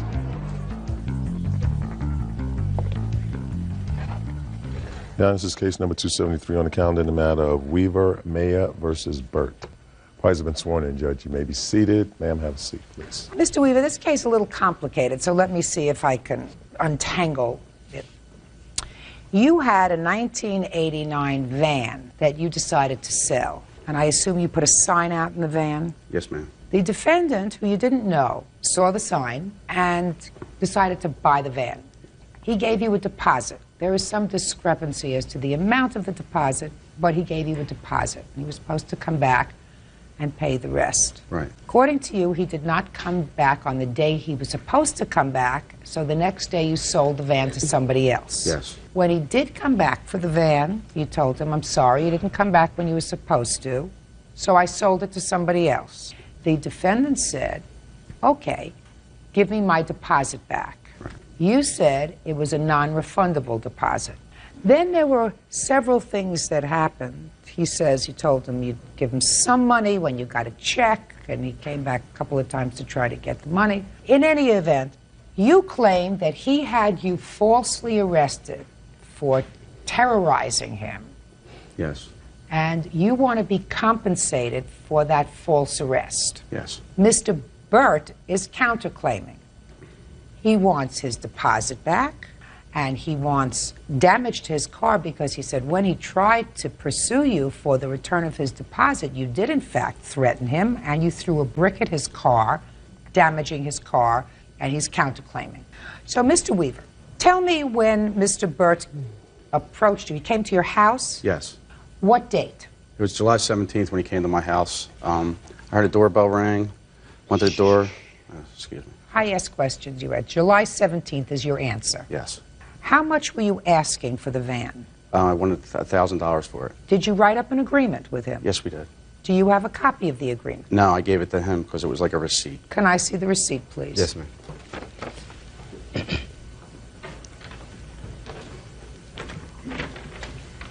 I want the original receipt. Well, ma'am, what happened to the original?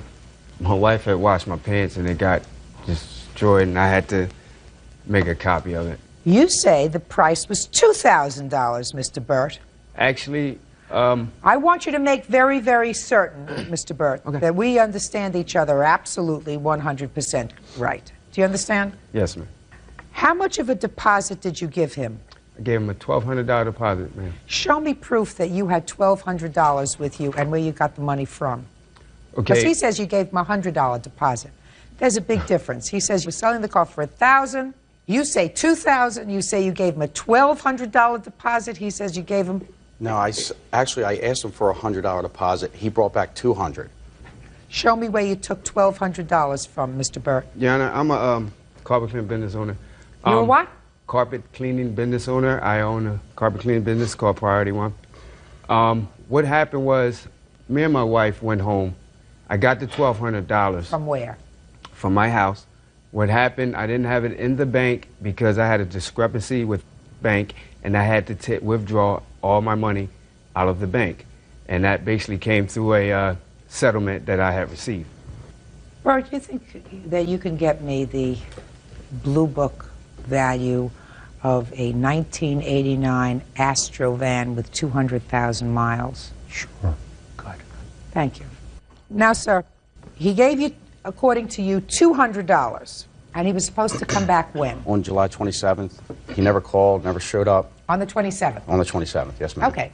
So what happened on the 28th? Who'd you sell it to? On the 28th, I waited all day for him to call, left a note on my door even, which he had stated to me after he came 2 weeks later, after the 28th, that he had saw the note and never called me anyway, because he said his wife was in a hospital. Sorry. When did you sell the car, the 28th? The night of the 28th. What I did to was... whom?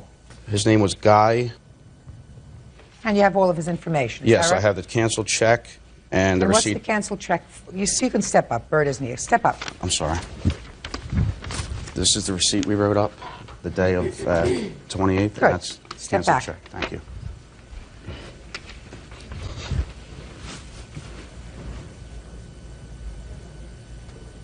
All right, so this is my question. So 2 weeks later, Mr. Burt comes back and says, where's my car? And you said, I don't have the car, and he wants his deposit back. Right. Clearly, based upon the evidence that you've just given me, sir, you sold the car for more money to this other person Yes. than you did to The reason Mr. why... than you did to Mr. Burt. So you were not out any money. Why didn't you give him back his $200? Because when he had first come to my house, I said I needed the money for my mortgage because I was out of work because of my knee, and I needed the money by the 27th. And I said it was a non-refundable deposit if you did not show up. Come on. It's not in your contract. I know I should have written it, but it was... It's not there.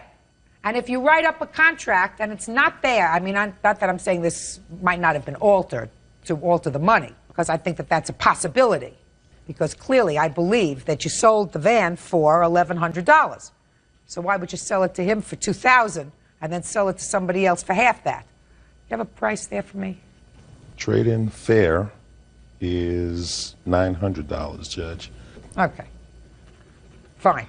So no way, Mr. Burt, do I believe that you paid $2,000 for this van. No, Your Honor, I didn't. Do you understand that you agreed to pay $2,000 for this van? Yes. No way. Okay, because you're a businessman. And a businessman doesn't pay twice as much for something that it's worth and it's listed in that book for. So this, sir, that you handed to me, you altered. No. Oh, yes, you did. Yeah, you did. $2,000 deposit, $1,200. That's what you wrote here. So somebody wrote in a 1 in front of the 2 and changed the 1 to a 2. Somebody did that. Maybe it was the used car ferry or something. I don't know. Somebody did it, if not you. So don't try to pull one over on me, Mr. Burt. He should have given you your deposit back. But don't try to make money off this thing. We understand each other, sir. Yes, ma'am. Good. Judge Judy continues in a moment. He says, get off my property, harassing me, or I'm going to blow your head off. Call me in the... Real cases, real people. Judge Judy. Rick Weaver says he was arrested when Stephen Burt filed a false report with the police. Stephen says Rick threatened him and then threw a brick at his car. Now, he came to your house a couple of times for the money. Is that right? Yes. The first time he came, I had told him it was non-refundable, and he left. He said he was going to sue me. I said, fine, do what you got to do. He came back again, and in good faith, I said, listen, in good faith, we had a verbal agreement about the deposit, said it was non-refundable, it was verbal. I said, in good faith, I'll give you half of it back when I get my disability check. He agreed to that. He said that was fine, and I told him to come back, in about a month I'd have it. So he showed up 2 weeks later, and that's when all this other stuff occurred. Well, tell me about all the other stuff, sir. Me and my fiance were pulling up in my driveway. He pulled up behind us. We were walking up to my door, and he said, I need to get all your information. I said, what do you mean information? He said, for information to sue you. I said, you have my information. You know where I live. You know my name. I said, you have all my information. There's nothing.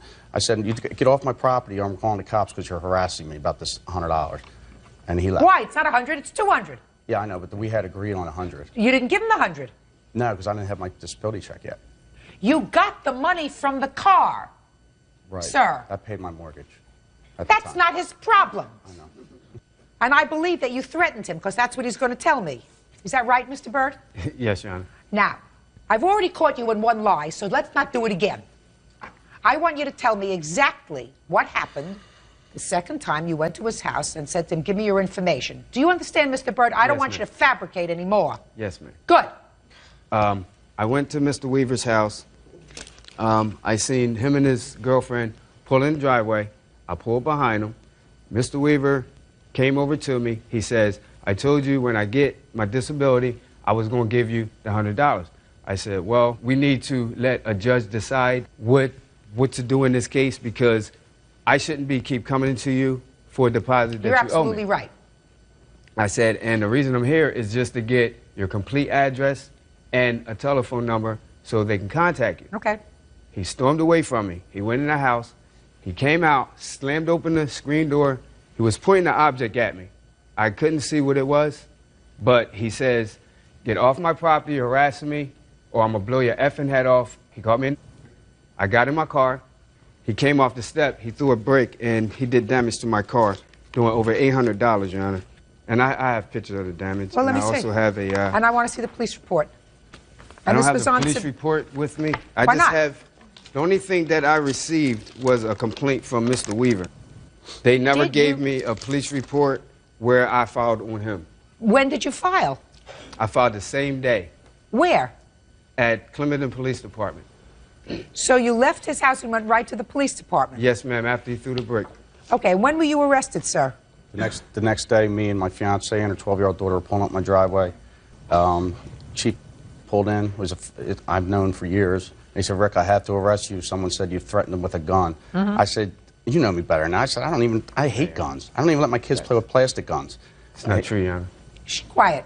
And he said, well, I have to do my job. It's coming from Camden Superior Court, and I have to do my job. So they arrested me. Took me down, fingerprinted me. I got arrested in front of my 12-year-old future stepdaughter, which was very embarrassing and degrading. They took me down in front of all my friends who were police officers. I'm friends with everybody in the town. Arrested me, fingerprinted me, photoed me. I had to go in a van, ride around in a van, a county van. They put me in a holding cell for 22 hours with 18 guys.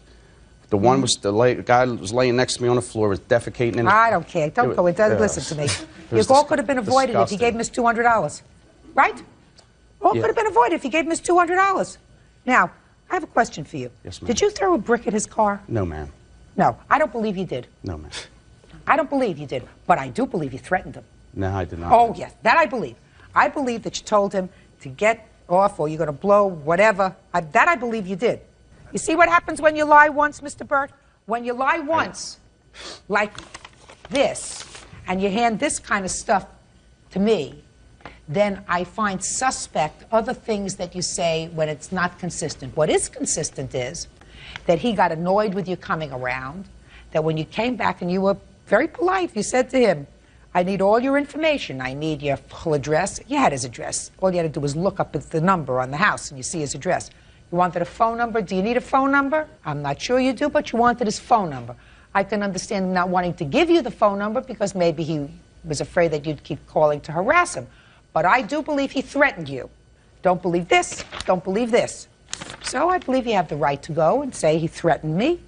If they followed through with that, I assume you told them the whole story, then you have no case. Now, you have a counterclaim for the return of your deposit and the damage to your car. He's suing you for $3,000 for intentional infliction of emotional distress for the time he spent in jail and being arrested, all of which came about because he didn't do the right thing. He, in effect, stole your money. You understand that? You stole his money. He gave you $200. You refused to give it back. He was very patient. You were treating him like a fool. And that's what happened to you. Real cases, real people. Judge Judy. Rick Weaver says he was arrested when Stephen Burt filed a false report with the police. Stephen says Rick threatened him and then threw a brick at his car.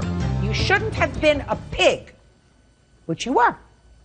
He said, not only am I going to get $1,100 from this guy, I'm going to get another $200. It's $1,300 for the van. And the van is, according to you, got 200,000 miles, all banged up, not worth much, 13 years old, right? Right. So here I got top dollar for this van. So you spent 2 days in jail because you were a pig. As far as you're concerned, sir, you're suing him for $2,085.12, damage to your car, which I don't believe, and return of the van deposit, which you say is $800, which I also don't believe. $200. So you get $200, you get $200, you both get nothing. Goodbye. Excuse, you may step out. I think he should have handled it more like a man. He pleaded his case. I had to pay $7,500 cash bail, and I spent 2 days in jail. And the prosecutor in Camden ended up throwing it out anyway because it was all the based on a cases were thrown lie. out because he lied to him. And now the next case.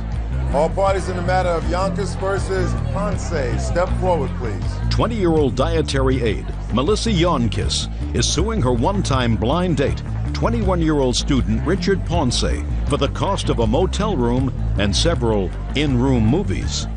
The two of you, according to what I've read, were introduced to each other socially through a friend and began communicating both on the phone and the internet. Is that right? Yes. And then you decided it was time to meet.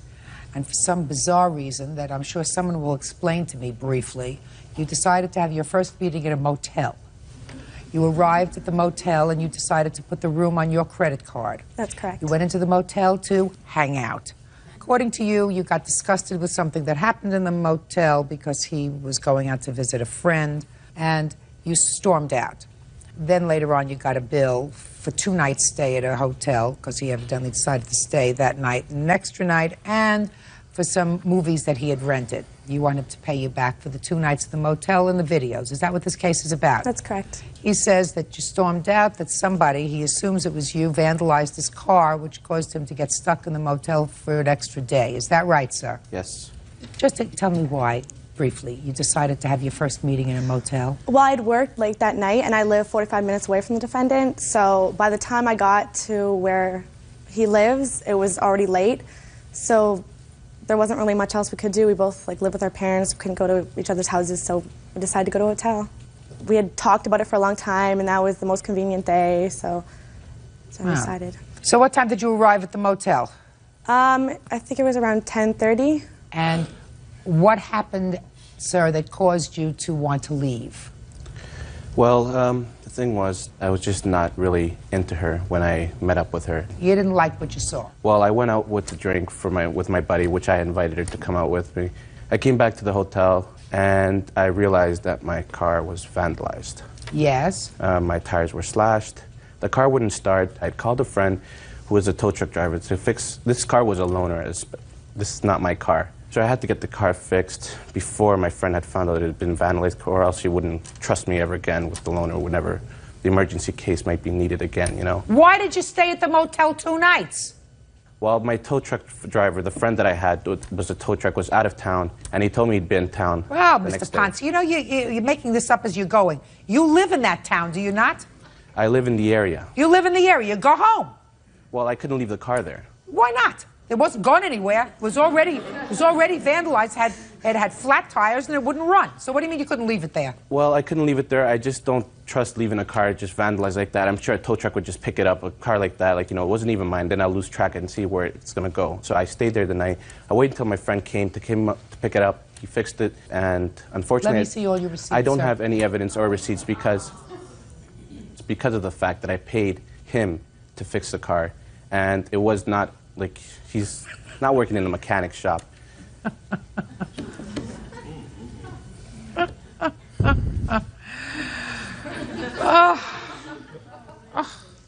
You are so full of yourself.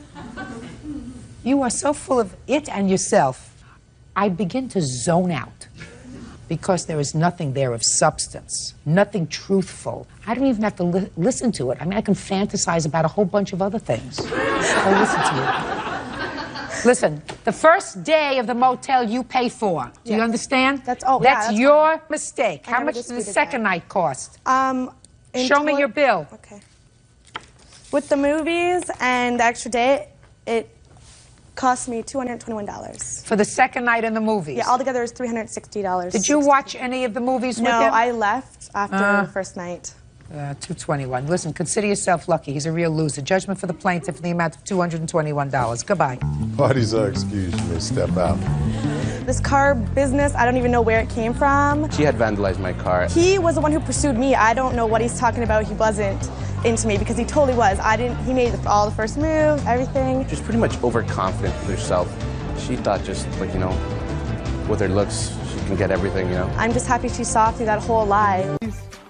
Have a seat, everyone. Hello, Judge. Case number 212, Duenas versus Cho. Thank you. You're welcome.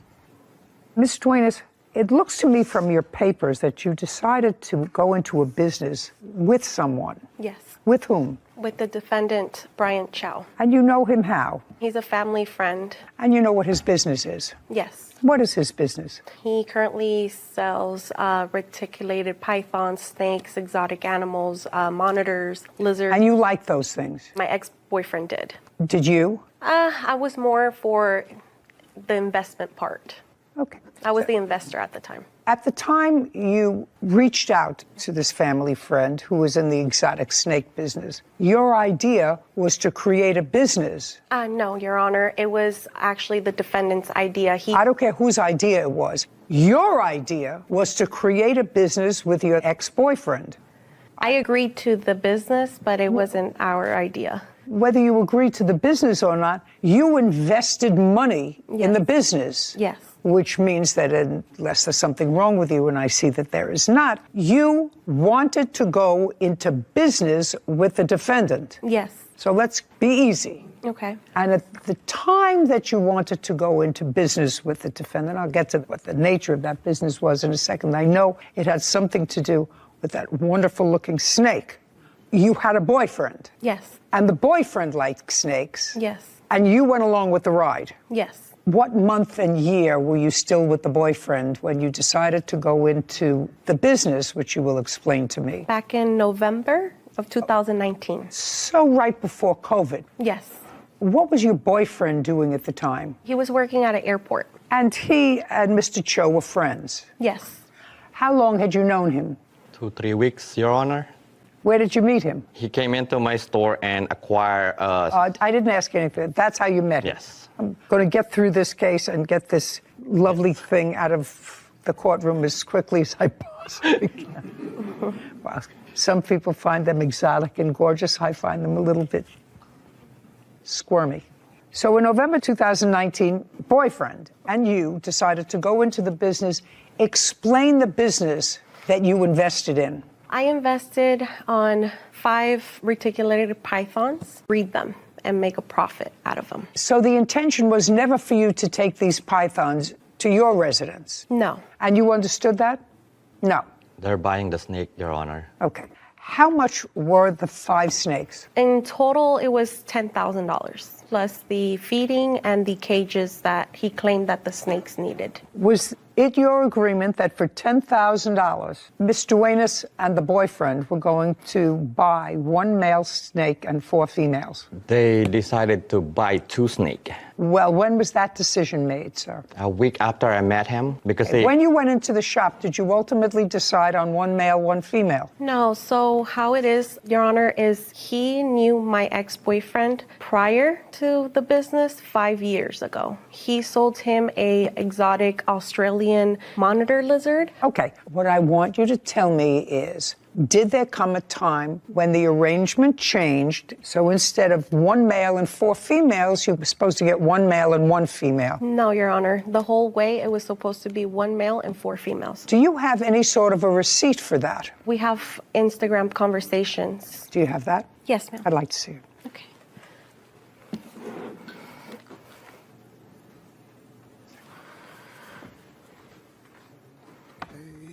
Right here.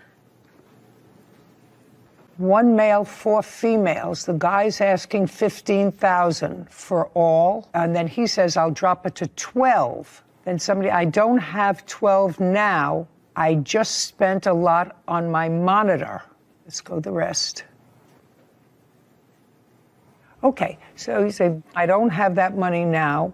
He says, I'm getting 16 lace monitors. You remember that discussion? And then that's a big investment for me right now. I'm saving up to get a house, but I'm down to breed my monitor with any of your monitors. Keep going. So far, I don't have a contract. And then somebody says, no, you pay half and I pay half. Who wrote that? He did. Next month. And that's from you. That's from the reptile. I had to see it, Your Honor. Okay.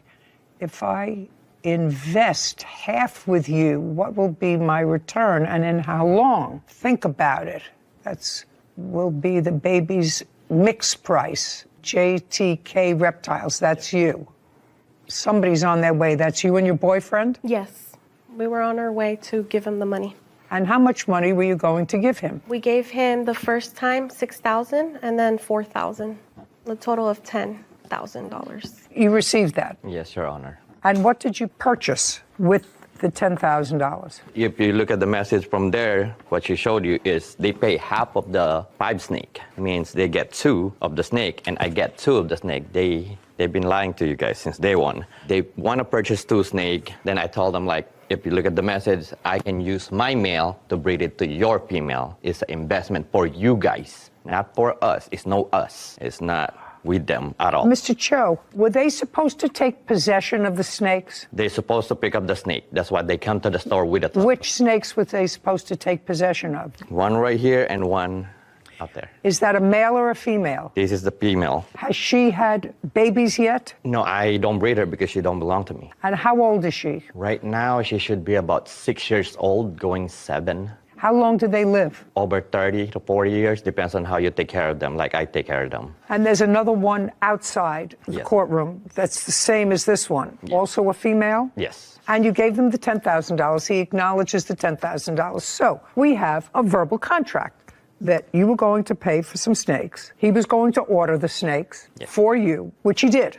And that was accomplished, and the payment for the snakes was done on what date, the first payment? Approximately in November of 2019. And when was the next $4,000 payment? The same month, I would say like a week. Good. And when did you order the snakes, Mr. Chow? Right after I get yeah, because I cannot just acquire the animal without the payment. Okay, so now you've got the payment and you order the animals. Yes. On what date do they arrive? 2 days after, they're FedEx delivered to my shop. And when did you notify the plaintiffs that they were there? The day that they came, I tell them the snake. I notify the boyfriend. Okay.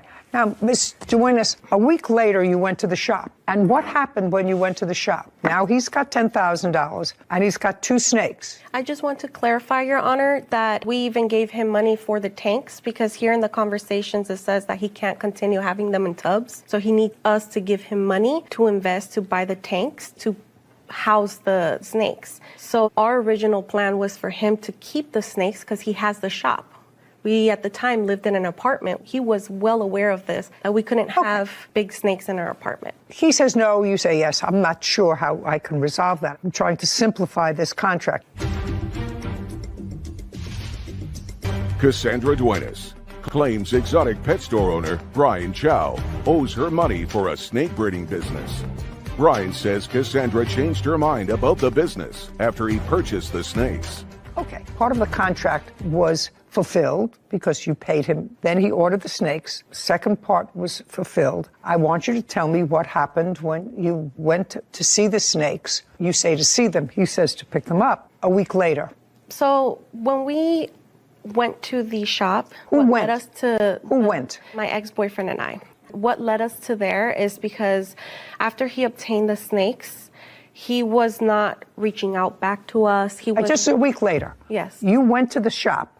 He notified you that the snakes were there. There's no question about that. Now, you went to the shop for what purpose? Because he switched it and then he said it was 2 snakes when originally the plan was 1 male and 4 females. That 1 male was going to breed with the 4. So right out the back, he lied to us what our agreement was here, that he clearly texted us and said 4 males and 1 female. So it was 5 snakes. So we went to the shop. Yeah, but there was a problem there with pricing. In the Instagram messages, a suggestion, because some of the texts were unavailable.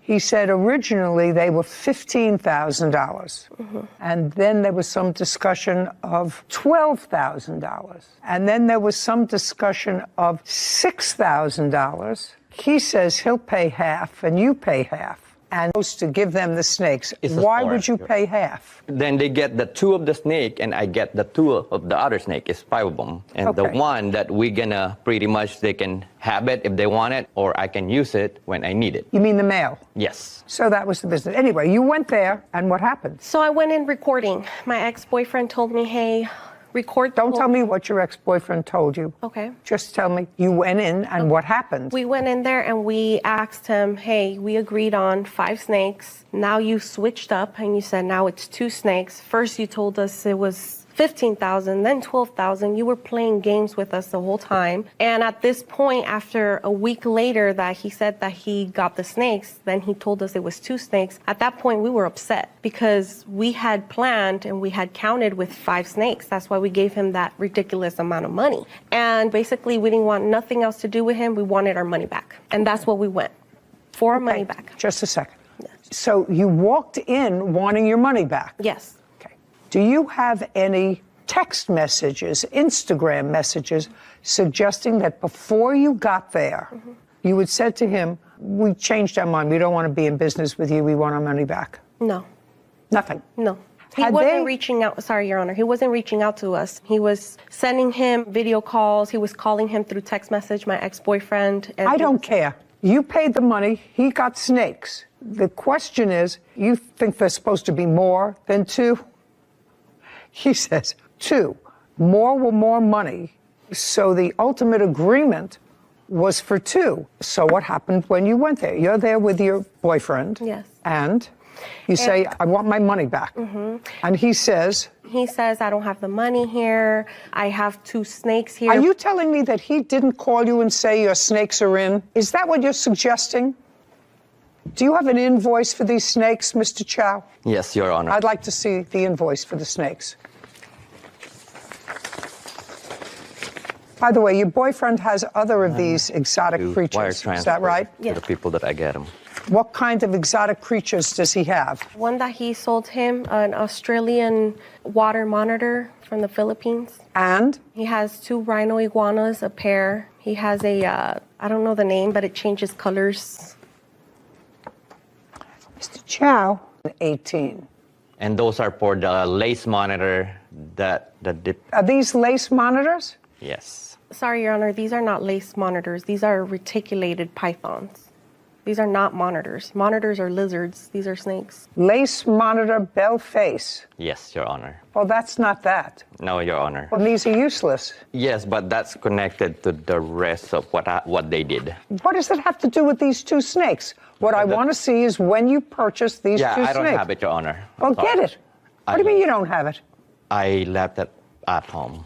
I'm so sorry. Well, what'd you bring these for? Those are the time that they both got arrested when they went to my shop. Yeah, but you now have those back, right? Yes. You have those back. So if you had to take documents, why didn't you take the documents for the snakes in question? The lace monitor lizards aren't in question. You have them back. They may have taken them. They were arrested and you finally got them back. So I don't understand that. I just mistaken grabbed the wrong paper. Well, Mr. Chow, do you deal with these people regularly, that you buy snakes from them regularly? Not really. It depends on the size of the animal and depends what kind of animal. Well, you have the date of purchase someplace, Mr. Chow, and I don't want you to waste my time. Yeah, I'm so sorry. That's why I just said I don't have it, Your Honor. Did they purchase that kind of snake? Yes, Your Honor. Is that correct? It was 5 snakes, Your Honor. Don't give me 5. That type of snake. Oh, yes, the reticulated python, yes. And the one that's outside is the same, correct? Yes. And you did not purchase baby snakes. No. You wanted full-grown snakes because they were a business. You wanted them able to be breeding. Okay. Should have brought the paperwork. And you went in there that day in November because you had changed your mind. Yes, and on top, yes. Because you had changed your mind. Yes. That's the answer. You had changed your mind. You can give me a whole bunch of excuses, and you told him you changed your mind, you want your money back. And he said no, because I ordered the snakes, and I got them in, and they're yours. Contract is completed. I'm merely holding your property. And then there was a kerfuffle. Pay for them. No, that's not your business. That's not your business, how much you really paid for them. He made a deal. You paid him. If he got them for $2,000 and you paid him $10,000, that's nothing. The kerfuffle, let's draw this down to its most simple English. Mm-hmm. You wanted your money back, and you wanted to cancel this contract. Yes, it's just when we arrived, those weren't the snakes that we ordered. These were the breed of it, is the ones that he was putting here on Instagram, which I have, which is not those. So we ordered something and we got something else. So is what you're telling me, you went there to pick up your, because now it's changed. You went there to pick up your snakes. Mm-hmm. When you got there, they turned out to be a different... It's breed. It's like the... Pythons, right? Yes. Mm-hmm. They're pythons, but it was a different kind of python. Mm-hmm. Now you're telling me because it was a different python, you wanted your money back. Yes, because it wasn't what we paid for. It's like we paid for a Ferrari and we got a Toyota, basically. It's basically You know nothing about pythons. So you're taking your cues from your boyfriend because that's his strong suit. Is it yours as well? No, I'm just the investor. Right. So your boyfriend had a conversation with him and said, those aren't the snakes that I ordered. Yes. Okay. And I want my money back. Yes. And you said you recorded all this. Yes. I'd like to see it. Exotic pet store owner Brian Chow of wrongfully keeping money for a snake breeding business. Brian says he fulfilled their agreement and claims Cassandra stole property from his store. And you said you recorded all this. Yes. I'd like to see it. Okay. You just press play. Which one? Oh, right here. And then you press that. This one? Yes. Okay. Ready? Mm-hmm. You guys just want to do the money back? Yeah. The $10,180 in total, and then money on top of that for lending you the money and everything. I didn't see that coming. Yeah, because we didn't see this coming. You just kept on giving us a runaround and a runaround. Oh, no, what? About the mail. Remember that? No, that's why I'm waiting for the mail to be delivered. I don't have the mail. Yeah, but remember you had told us that the guy had it because he had to leave and he had to gut out because he has surgery and all that stuff. Yeah. We gave you the money right there and then. You don't understand what mission we had to go I through. don't know. I don't mind getting you guys your money back, but I don't have cash. We told you we want to do business correct, and you just keep on giving us another day and another day. You told us as soon as we give you the money, the snake was going to be here. Yeah, it's not about me. It's the guy. It's not me. I'm just buying the snake from a different guy. And then another thing where you messed up, you said 5 snakes for $6,000, and you come at me with 4, and you wasted my money. Yeah, and I told you that he gave me only 4 snakes, the big giant. Yeah, and why would you waste money if I told you to get the 5 snakes? If you worry about the last one, I can pay for it. It's a meal that we don't need. But I have to do all this, so I have to get like this for you to do that? No, bro. How can I trust you now? Bro, the 4 snake is right here. I'm gonna go get something. What's wrong with you, bro? I'm just asking you. Let's talk. No, we're not gonna talk. I told you don't with me. I don't call with you, bro. Thing, dog. Why? What's that's wrong? gonna be mine. Because we gave you a lot of money. We're talking about over $10,000, and you're just giving us the runaround. First, you told us this 5 is what snakes. we can do. I'll take it. And when you get the money, I'll give it back. Yeah, female too. Oh, no. Oh, no? All right, well. Come on, bro. You're looking at a 15 grand. I told you don't play with me. I don't play with You don't even have the money right now. Open them up, man. I got the half of the money. Open them up. I'm trying to talk to you, bro. No, there's no more talking because we gave you the money right here and then. That's unprofessional. You're trying to scam us, and you don't do that to people like that. I didn't. How did I scam you? Before I open it. You're telling me that you don't have the money. I have half of the money because I'm waiting for the snake. Bro, if you guys gonna get arrested. If you get There's snake. no arresting. We're just getting what you took from us. Over $10,000. I'm trying to talk Over to you. $10,000. You're gonna open it. I'm trying to. No, we try to talk to you. You're telling us you're gonna have the money. I have everything in video. I don't okay? care. You can record me, bro. All right, so are you gonna You open don't it? play with people's money. You can call You owe me whoever you over want. $15,000. This is 15 grand. We don't care. Can you call a cop, please? No. All right, watch out. Come back away. I told you, don't play with my money. What are you doing? What do you mean? He owes me money. I don't care. He owes us money. They're gonna deal with it. With the police. Now I'll play that video, please.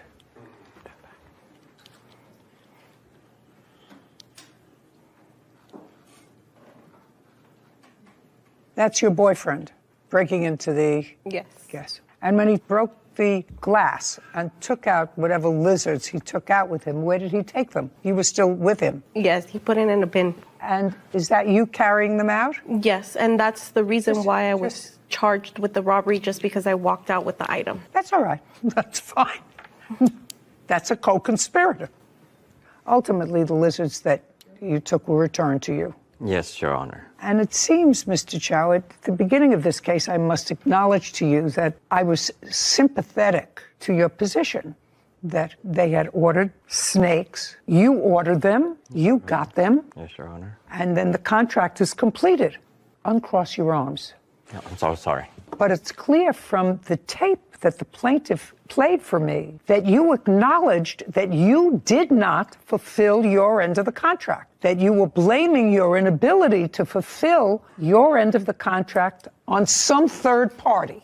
Is that what I heard in the tape? I mean, you know, my hearing's not really acute, but that's what you said. I have no control. I can give you back half your money, but I can't give you back all your money. So the contract was not complete. It was complete because they supposed to get only 2 snakes. I didn't see anywhere where it says just 2 snakes. There was a whole bunch of conversation there about the male snake, and you were supposed to deliver to them the male snake. And you said, I don't have that money now, but I can get that money for you. I can give you the first money. I don't have the second money. It was clear that the contract was not complete unless you have something to show me that it was. But what I heard, it was not. That doesn't mean that Ms. Duenas has the right to break your property and to steal property that belongs to you. What they do is they come into a court and say, you have my money. The contract was not fulfilled. I want my money back. That's what you do. Are you in the business of breeding snakes for your store? Yes, Your Honor. And if we were to go on the internet now, Yes, Your Honor. how much would one of those snakes, which is 6 or 7 years old, according to you, sell for? Right now, this size you... On the internet, for sale. How fast would it take you to sell it? I still say like about a month and a half. They're rare. Yes. Is that right? That's what you're saying. It's rare and is just not a lot of people will acquire that much money. Even though they can sell the babies. And how many babies do they have? In a year, they can do from 30 to 50. And each one of the 30 to 50, you can sell for $3,500. Yeah.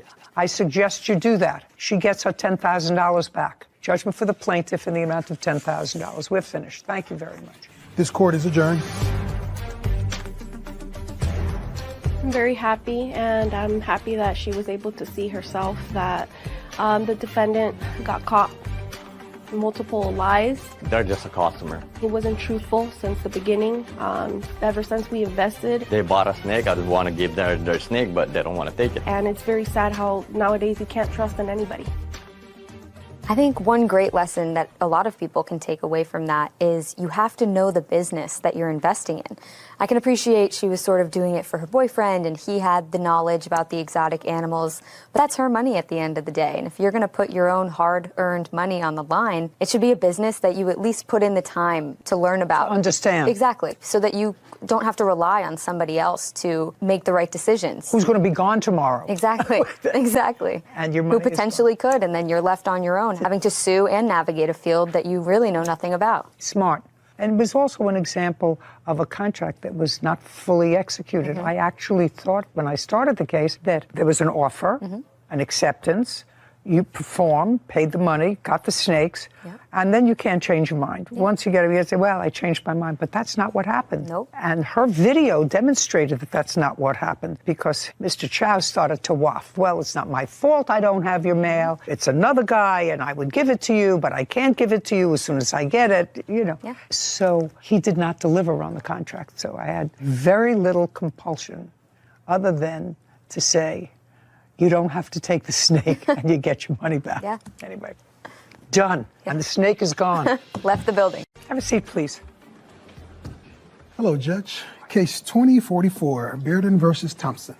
Mr. Bearden. Yes, Your Honor. It is your claim that the defendant owes you the balance of a dog that you sold to him. Correct, Your Honor. That's what the case is about. Defendant says he doesn't really think he got what he bargained for, and while he has no intention of returning the dog to you, he doesn't want to pay the balance. Yes. Be a yes. So I have a couple of questions because it's not a terribly difficult case. You say in your complaint that you are a breeder of full-blood tricolor bullies. Correct. Bully breed, American bullies, and these are tricolor American bullies, which have 5 different distinctions within the American bully breed realm. I don't want you to try to confuse me. Yes, ma'am. Any more than I'm confused about this. Yes, ma'am. Is an American bully a pit bull? No, I have proof. Shh.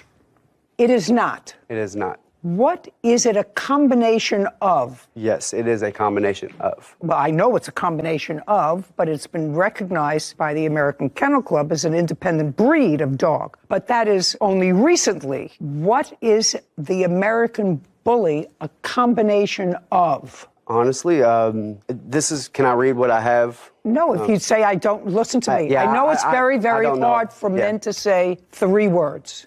I don't know. Somehow they can say, I love you, I hate you, get out of my parking space, you're snoring. They can say a whole bunch of things, but they have trouble saying those 3 words. Yes, ma'am. I don't know. I fully own that. Yes, ma'am. I don't know. Don't know. Well, Sarah, look it up. Will do. American bully. Says that originally standardized and recognized as a breed in 2004 by the American Bully Kennel Club. 2004. So if it's recognized a breed in 2004, it's got to be a mix of something. So the American Bully was started by crossing the American Pit Bull Terrier with other dogs in the Bully breed family, and sometimes dogs outside of the Bully breed family. But descendants from the crosses between ancient bulldogs and a variety of British Terriers. And this says an American Bully was started by the crossing of the American Pit Bull Terrier with dogs in the other Bully breed family. And ultimately, it was recognized as a breed unto itself, although I don't understand how that could happen if you're a cross between one breed, the American Pit Bull, and a variety of other dogs. You know, that's like a golden doodle. That's like a golden retriever and a poodle. Isn't that what a golden doodle is? I believe so. But it's not a breed unto itself. It's a cross between a couple of dogs, so it takes many years. And this sounds to me, at least, Mr. Bearden, as the bullies that you're describing that you breed, the genesis of that breed is an American Pit Bull with a variety of other things. Could be a boxer. It could also, like the father, it could be a Rottweiler. Like the father of the puppies that he got, he has all the markings of a Rottweiler, but he has the head shape and body style that represents more of the Pit Bull style. So that's information that I am now at least a little armed with. So now I'm going to come back to you. You're the breeder. And you said the puppies, that the litter that you sold to Tim, one of the puppies, has Rottweiler in it. No, I'm not saying that it has Rottweiler. I'm saying that the physical representation of it, the markings, the brown over the eyes, the brown hair, that's what the dad looks like. The puppies don't look like that. Just a second. So you bred the dogs. What breed is the father? The father is American Bully. He's considered an XL American Bully. The father is an American Bully. In the father's history, it appears, based upon the look of the dog, is this what I'm understanding? Yes. It's a Rottweiler. In the history of the dog. Yeah, it could possibly, yes. That's why he looks like... Pit bull. Yes, Your Honor. Oh, what a combo. He's beautiful. He's a beautiful dog. They're beautiful dogs. Both of those dogs, by the way, will not be covered by most insurance policies. Pit bulls and Rottweilers. You do know that? Yes. Say yes loud. Yes, yes, I know that, yes. Okay. Did you know that? I did not. Well, it's interesting. Do you own your own home?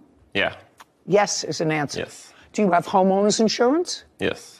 In your application for homeowners insurance, they would ask you what kind of dog you have, if you have any. Do you remember that? Yes. Did you write down what kind of a dog you had? I didn't have a dog at the time. I want you to read over your homeowner's policy, wherever you live. Who are you covered by? Not exactly sure. What do you mean not certain? You don't know who your homeowner's policy is with? It's all in the bill. What It's all paid for, one yearly fee. You mean for your car, for your home? Yes. Everything else? I would check, sir. If you own your own home, did you have a lot invested in your home? Yes. I would take a look, because many insurance companies now will not insure or charge an extra premium, if they would insure, homes that have, as part of their household, certain breeds of dogs. I am telling you, and he knows it, that pit bulls and Rottweilers are in that group. Yep. So if something happens and your dog bites somebody and they will sue you, and you'll say, well, I have homeowners insurance, your policy might just disclaim. That's why I didn't want a pit bull. What do you think you got? A pit bull. You got an American Bully, and it's not so hard to look up. You do have a tablet or something? A bully, when you look it up, it actually is American Bulldog and a Stanford Terrier. It's not... an American Bulldog and a Staffordshire Terrier. You know what Staffordshire Terrier is. Yeah. What is it? I mean, it's pit bull. Right. That's what it is. Everybody tries to use different language because they want to get away from that. It's a bully, it's a terrier, it's a something else. But bottom line, that cover you for. And you have knowledge of that. You got to be careful. So it was your understanding that you were purchasing from the plaintiff a what? A full 100% bully. There's no 100% bully. There is no 100% bully. You just told me a bully is a mix between a... After so long, it's considered a full bully. That's from my understanding. That's not what that says. It says, among other things. You really have to be more vigilant. Don't tell me what your friends told you. Don't tell me what they did. Don't tell me what they said. He told you that he was selling you an American Bully.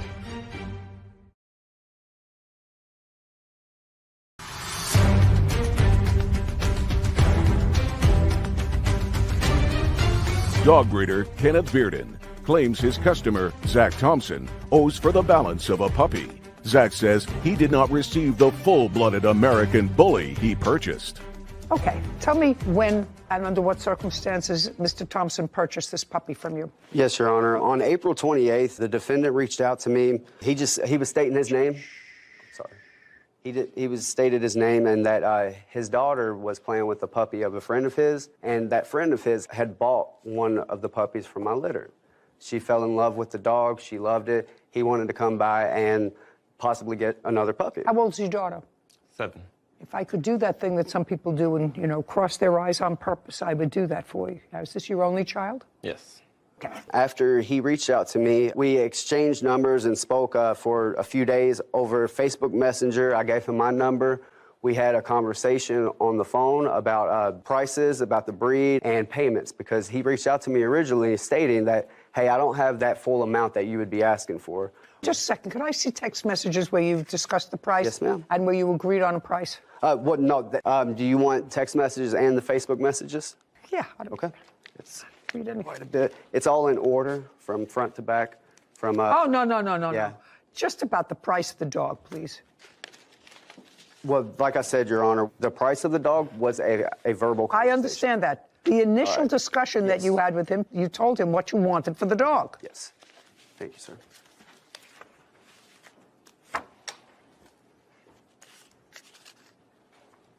Mrs. Thompson, and you wrote, I told him I would even take the runt if you're willing to help me get a puppy for my daughter, right? Okay. How old was the puppy when the puppy was delivered to Mr. Thompson? They were right at 2 months and 2 weeks, I believe. So about 10 weeks old. Yeah, they were born February 20th. This was May 1st when they were. Do you have a contract with him other than over the phone? When he came there that morning. It's just that's either a yes or a no. No. You do not have a written contract. The only contract that we have is of him giving me his ID, letting me take a picture of it because I didn't have any pen or ink at the time. You don't have a contract with him. No. Are you a married guy? No, Your Honor. Yeah. You know, how did I know that? Because you talk a lot. Most married guys don't talk so much. They answer 2 or 3 words, and that's it. Do you live alone? Yes, it's just me and my son. How old is your son? He's 12. And how many of these dogs do you have roaming around? I have 2. Okay. Mr. Thompson, the plaintiff delivered the dog to you. You had no written contract with him. You just agreed to take the dog at a certain price, correct? Correct. He agreed to sell you the dog, and you discussed he got this much with papers, this much without, but he was willing to work with you without papers, correct? Yes, correct. So you were getting a dog without AKC papers for how much? $500. $500. $100 down. Just a sec. What? $100 down and then $100 every 2 weeks until it was paid off. So you gave him the $100? Yes. And then you never paid him any more? Well, before the next payment was even there, I questioned him about. He told you that he was selling you an American Bully. Yep. Without papers. Yes. So that you weren't going to use this dog for any breeding purposes. Yes. Didn't plan to. Because you don't have papers, and that would be sort of foolish for you. Yeah. Did your daughter fall in love with the dog? Got the dog that she wanted, right? Yeah, a little picked it female out. called Zoe. Zoe. Yeah, she picked her out. Your Honor. And she just. I disagree with that also. What? When he originally arrived that morning, he was trying to get a different dog. He wanted a certain one. Just a second. Your daughter picked this dog out. Yep. Correct. You disagree with that? The daughter and him both wanted a different dog at first. We had our mind set on a certain puppy before we got there. When we showed up, the puppy that we wanted was getting taken by another people that she. So your daughter picked another puppy? Yes, yes. Correct. Let's not make this harder than it is. She picked the one that she was happy with. Yeah. And she's still happy with it. Yep. And she likes it. Yes. You wouldn't take it away from her. No, I would not. You wouldn't give it back to him. No, I would not. Then you have to pay for it. I would have. What is so hard about that? Well, he lied about the shots and never sent me proof for the first Just a shot. second. You have a contract. That's if you're going to pay. He says $750. You say $500. Whether it's $750 or $500, what you're supposed to have if you're a breeder is a written contract. If that's what you do, you have a written contract. I always have a contract when I buy puppies. The breeders, reputable breeders, demand it. They say that they guarantee the health of the puppy for a certain period of time. You can take the dog to have it checked by a vet within a certain period of time. It says whether the puppy had its first shots or second shots or had no shots. It says all that. That's it. Other than that, I don't remember what these contracts said, but I bought many, and they are pretty much standard.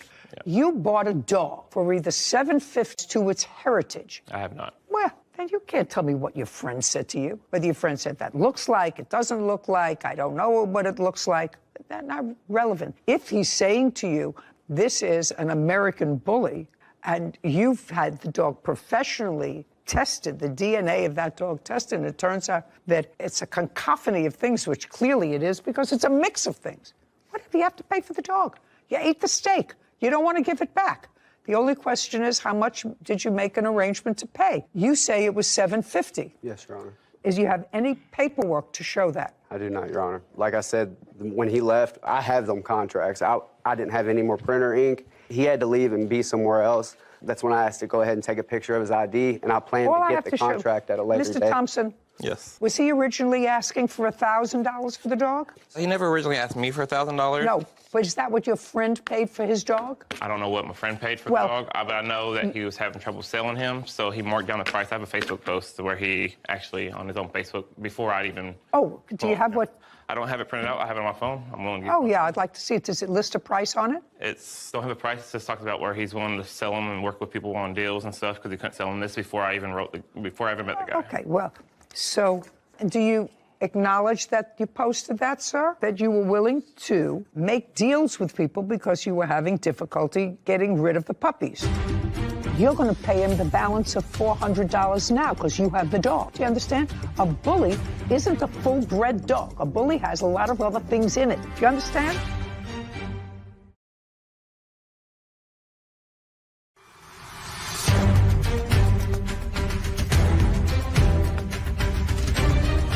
Dog breeder Kenneth Bearden is accusing his customer, Zach Thompson, of refusing to pay the balance on an American Bully puppy. Zach says he didn't receive the purebred he was promised and tried to return the dog. And do you acknowledge that you posted that, sir? That you were willing to make deals with people because you were having difficulty getting rid of the puppies? No, Your Honor. Okay. I'd like to see his... Make it a little... Second. Just a second. Yes, Your Honor. 5 pups left and needing good homes. These are full-blooded American tricolor bullies. Please help us find them homes. I'm willing to negotiate and rediscuss price payment at any point. Okay, so you're willing to work with anybody? Exactly. Okay, so when you had a conversation with him, tell me what price you arrived at. We arrived at $750, and when we spoke, he told me that he would give me $100 every week. And also in our text messages, it also states where he mentioned if his taxes came, he would pay me in full. Okay, but you talked about pay $100 every week. Yes, yes, Your Honor. In my messages, there's a few times where I reference $500 and he never says, well, it's $750, not $500. Okay, can I see those? Yeah. I'd like to see them. In that message... Now, just, And we also talked... just give me the message. Okay. Here's the one that states 500 right here.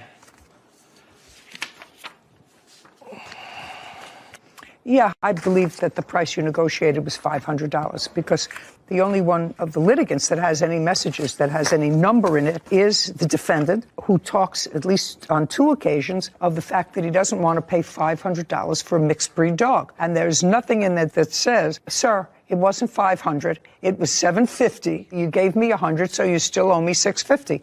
That's what the response should have been, and you didn't do that, sir. So I would have had no problem paying the $500 if it was a full bully. No problem at all. you're going to pay him the balance of $400 now because you have the dog. Okay. Do you understand?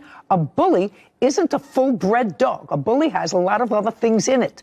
Do you understand? Well, and you want to keep the dog. No, I wanted to bring the dog back. He said I could bring the dog back, and then he wrote back and said, okay, I could bring it back. I just asked you a question. You want me to have her read it back to me? You just said... I don't want to bring the dog back now. Right now, we're here. I asked you a question. Do you want to give him the dog back? If that's what it takes, yes. You ready to take the dog back? I do not want. Once we sold the animal, Well, if he says that there is no proof that this litter was a full-blooded American bully, and you have the American Kennel Club records that show that it is, because you must have registered the litter. That's what happens, Mr. Bearden, when you have a full-blooded dog. You register the litter, and then if you're selling it with papers, the new owner will register the dog with the AKC in their name. So all you have to do now is show me the registration for that litter. That's either a show me or I don't have it. I do not have that, Your Honor. Because there was no reason. That's why the puppies were $2,000 with papers and $1,000 without. There's no reason going the extra mile. That's why they have the $2,000 option of me taking that headache off their shoulder. No. That's a lot of who shot John, sir. If you are a breeder, that's what you identify yourself as. I am a breeder of. Yes, Your Honor. Okay? And clearly you are a breeder because he saw puppies from another litter of yours, which drove him and his daughter to contact you. Yes, Your Honor. So if you're a breeder, you register that litter so that if you want to sell it, a puppy with papers, you've already registered that litter. Either you can use it or not. Do you understand what I'm saying? You would know exactly what I'm saying. That's the normal process of things, yes. And right now, Mr. Thompson, at this point, I agree that you agreed to pay $500 for the dog and gave him a $100 deposit. Yes. Which means you owe him $400. He said I could bring the dog back at one point because I wanted to bring the dog back because I didn't think it was the dog I wanted. I'm talking about now. Yes. जो खान वली अफरीदी को जिस तरीके से गिरफ्तार किया हुआ है वो बिल्कुल गैर आइनी है। उसने तो अपनी कौम के लिए आवाज़ उठाई है। उसने तो ये जो इन्होंने हमला किया था तेरा पर, जिसको ड्रोन हमला कहते हैं, ये किसने किया था? जब हम जाते हैं चेक पोस्ट पे या दूसरे फौज के कैंप पर जाते हैं तो हमारी पूरी तलाशी होती है। ये लोग हमारे शलवार भी चेक करते हैं, हमारे ये जो शूज़ वगैरह है, शूज़ ये भी चेक करते हैं। तो ये दहशतगर्द कहाँ से आते हैं?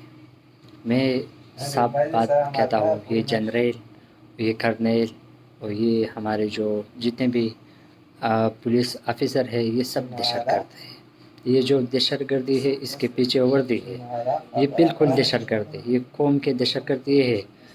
ये अमेरिका से डॉलर लेते हैं, अमेरिकी के डॉलर की वजह से ये पश्तूनों लोगों को शहीद कर रहे हैं। पश्तूनों के साथ बिल्कुल जुल्म हो रहा है और इंशाल्लाह इसके लिए हम अभी भी खड़े हैं, अभी भी हम आवाज़ उठाते हैं, आइंदा भी उठाएंगे। इसके लिए हम धरना भी करेंगे। जो भी अगर हमारी जान भी देनी पड़ी तो हम जान के लिए भी तैयार है, लेकिन ये गुंडागिरी हम कभी भी बर्दाश्त नहीं कर सकते। Thank you so much.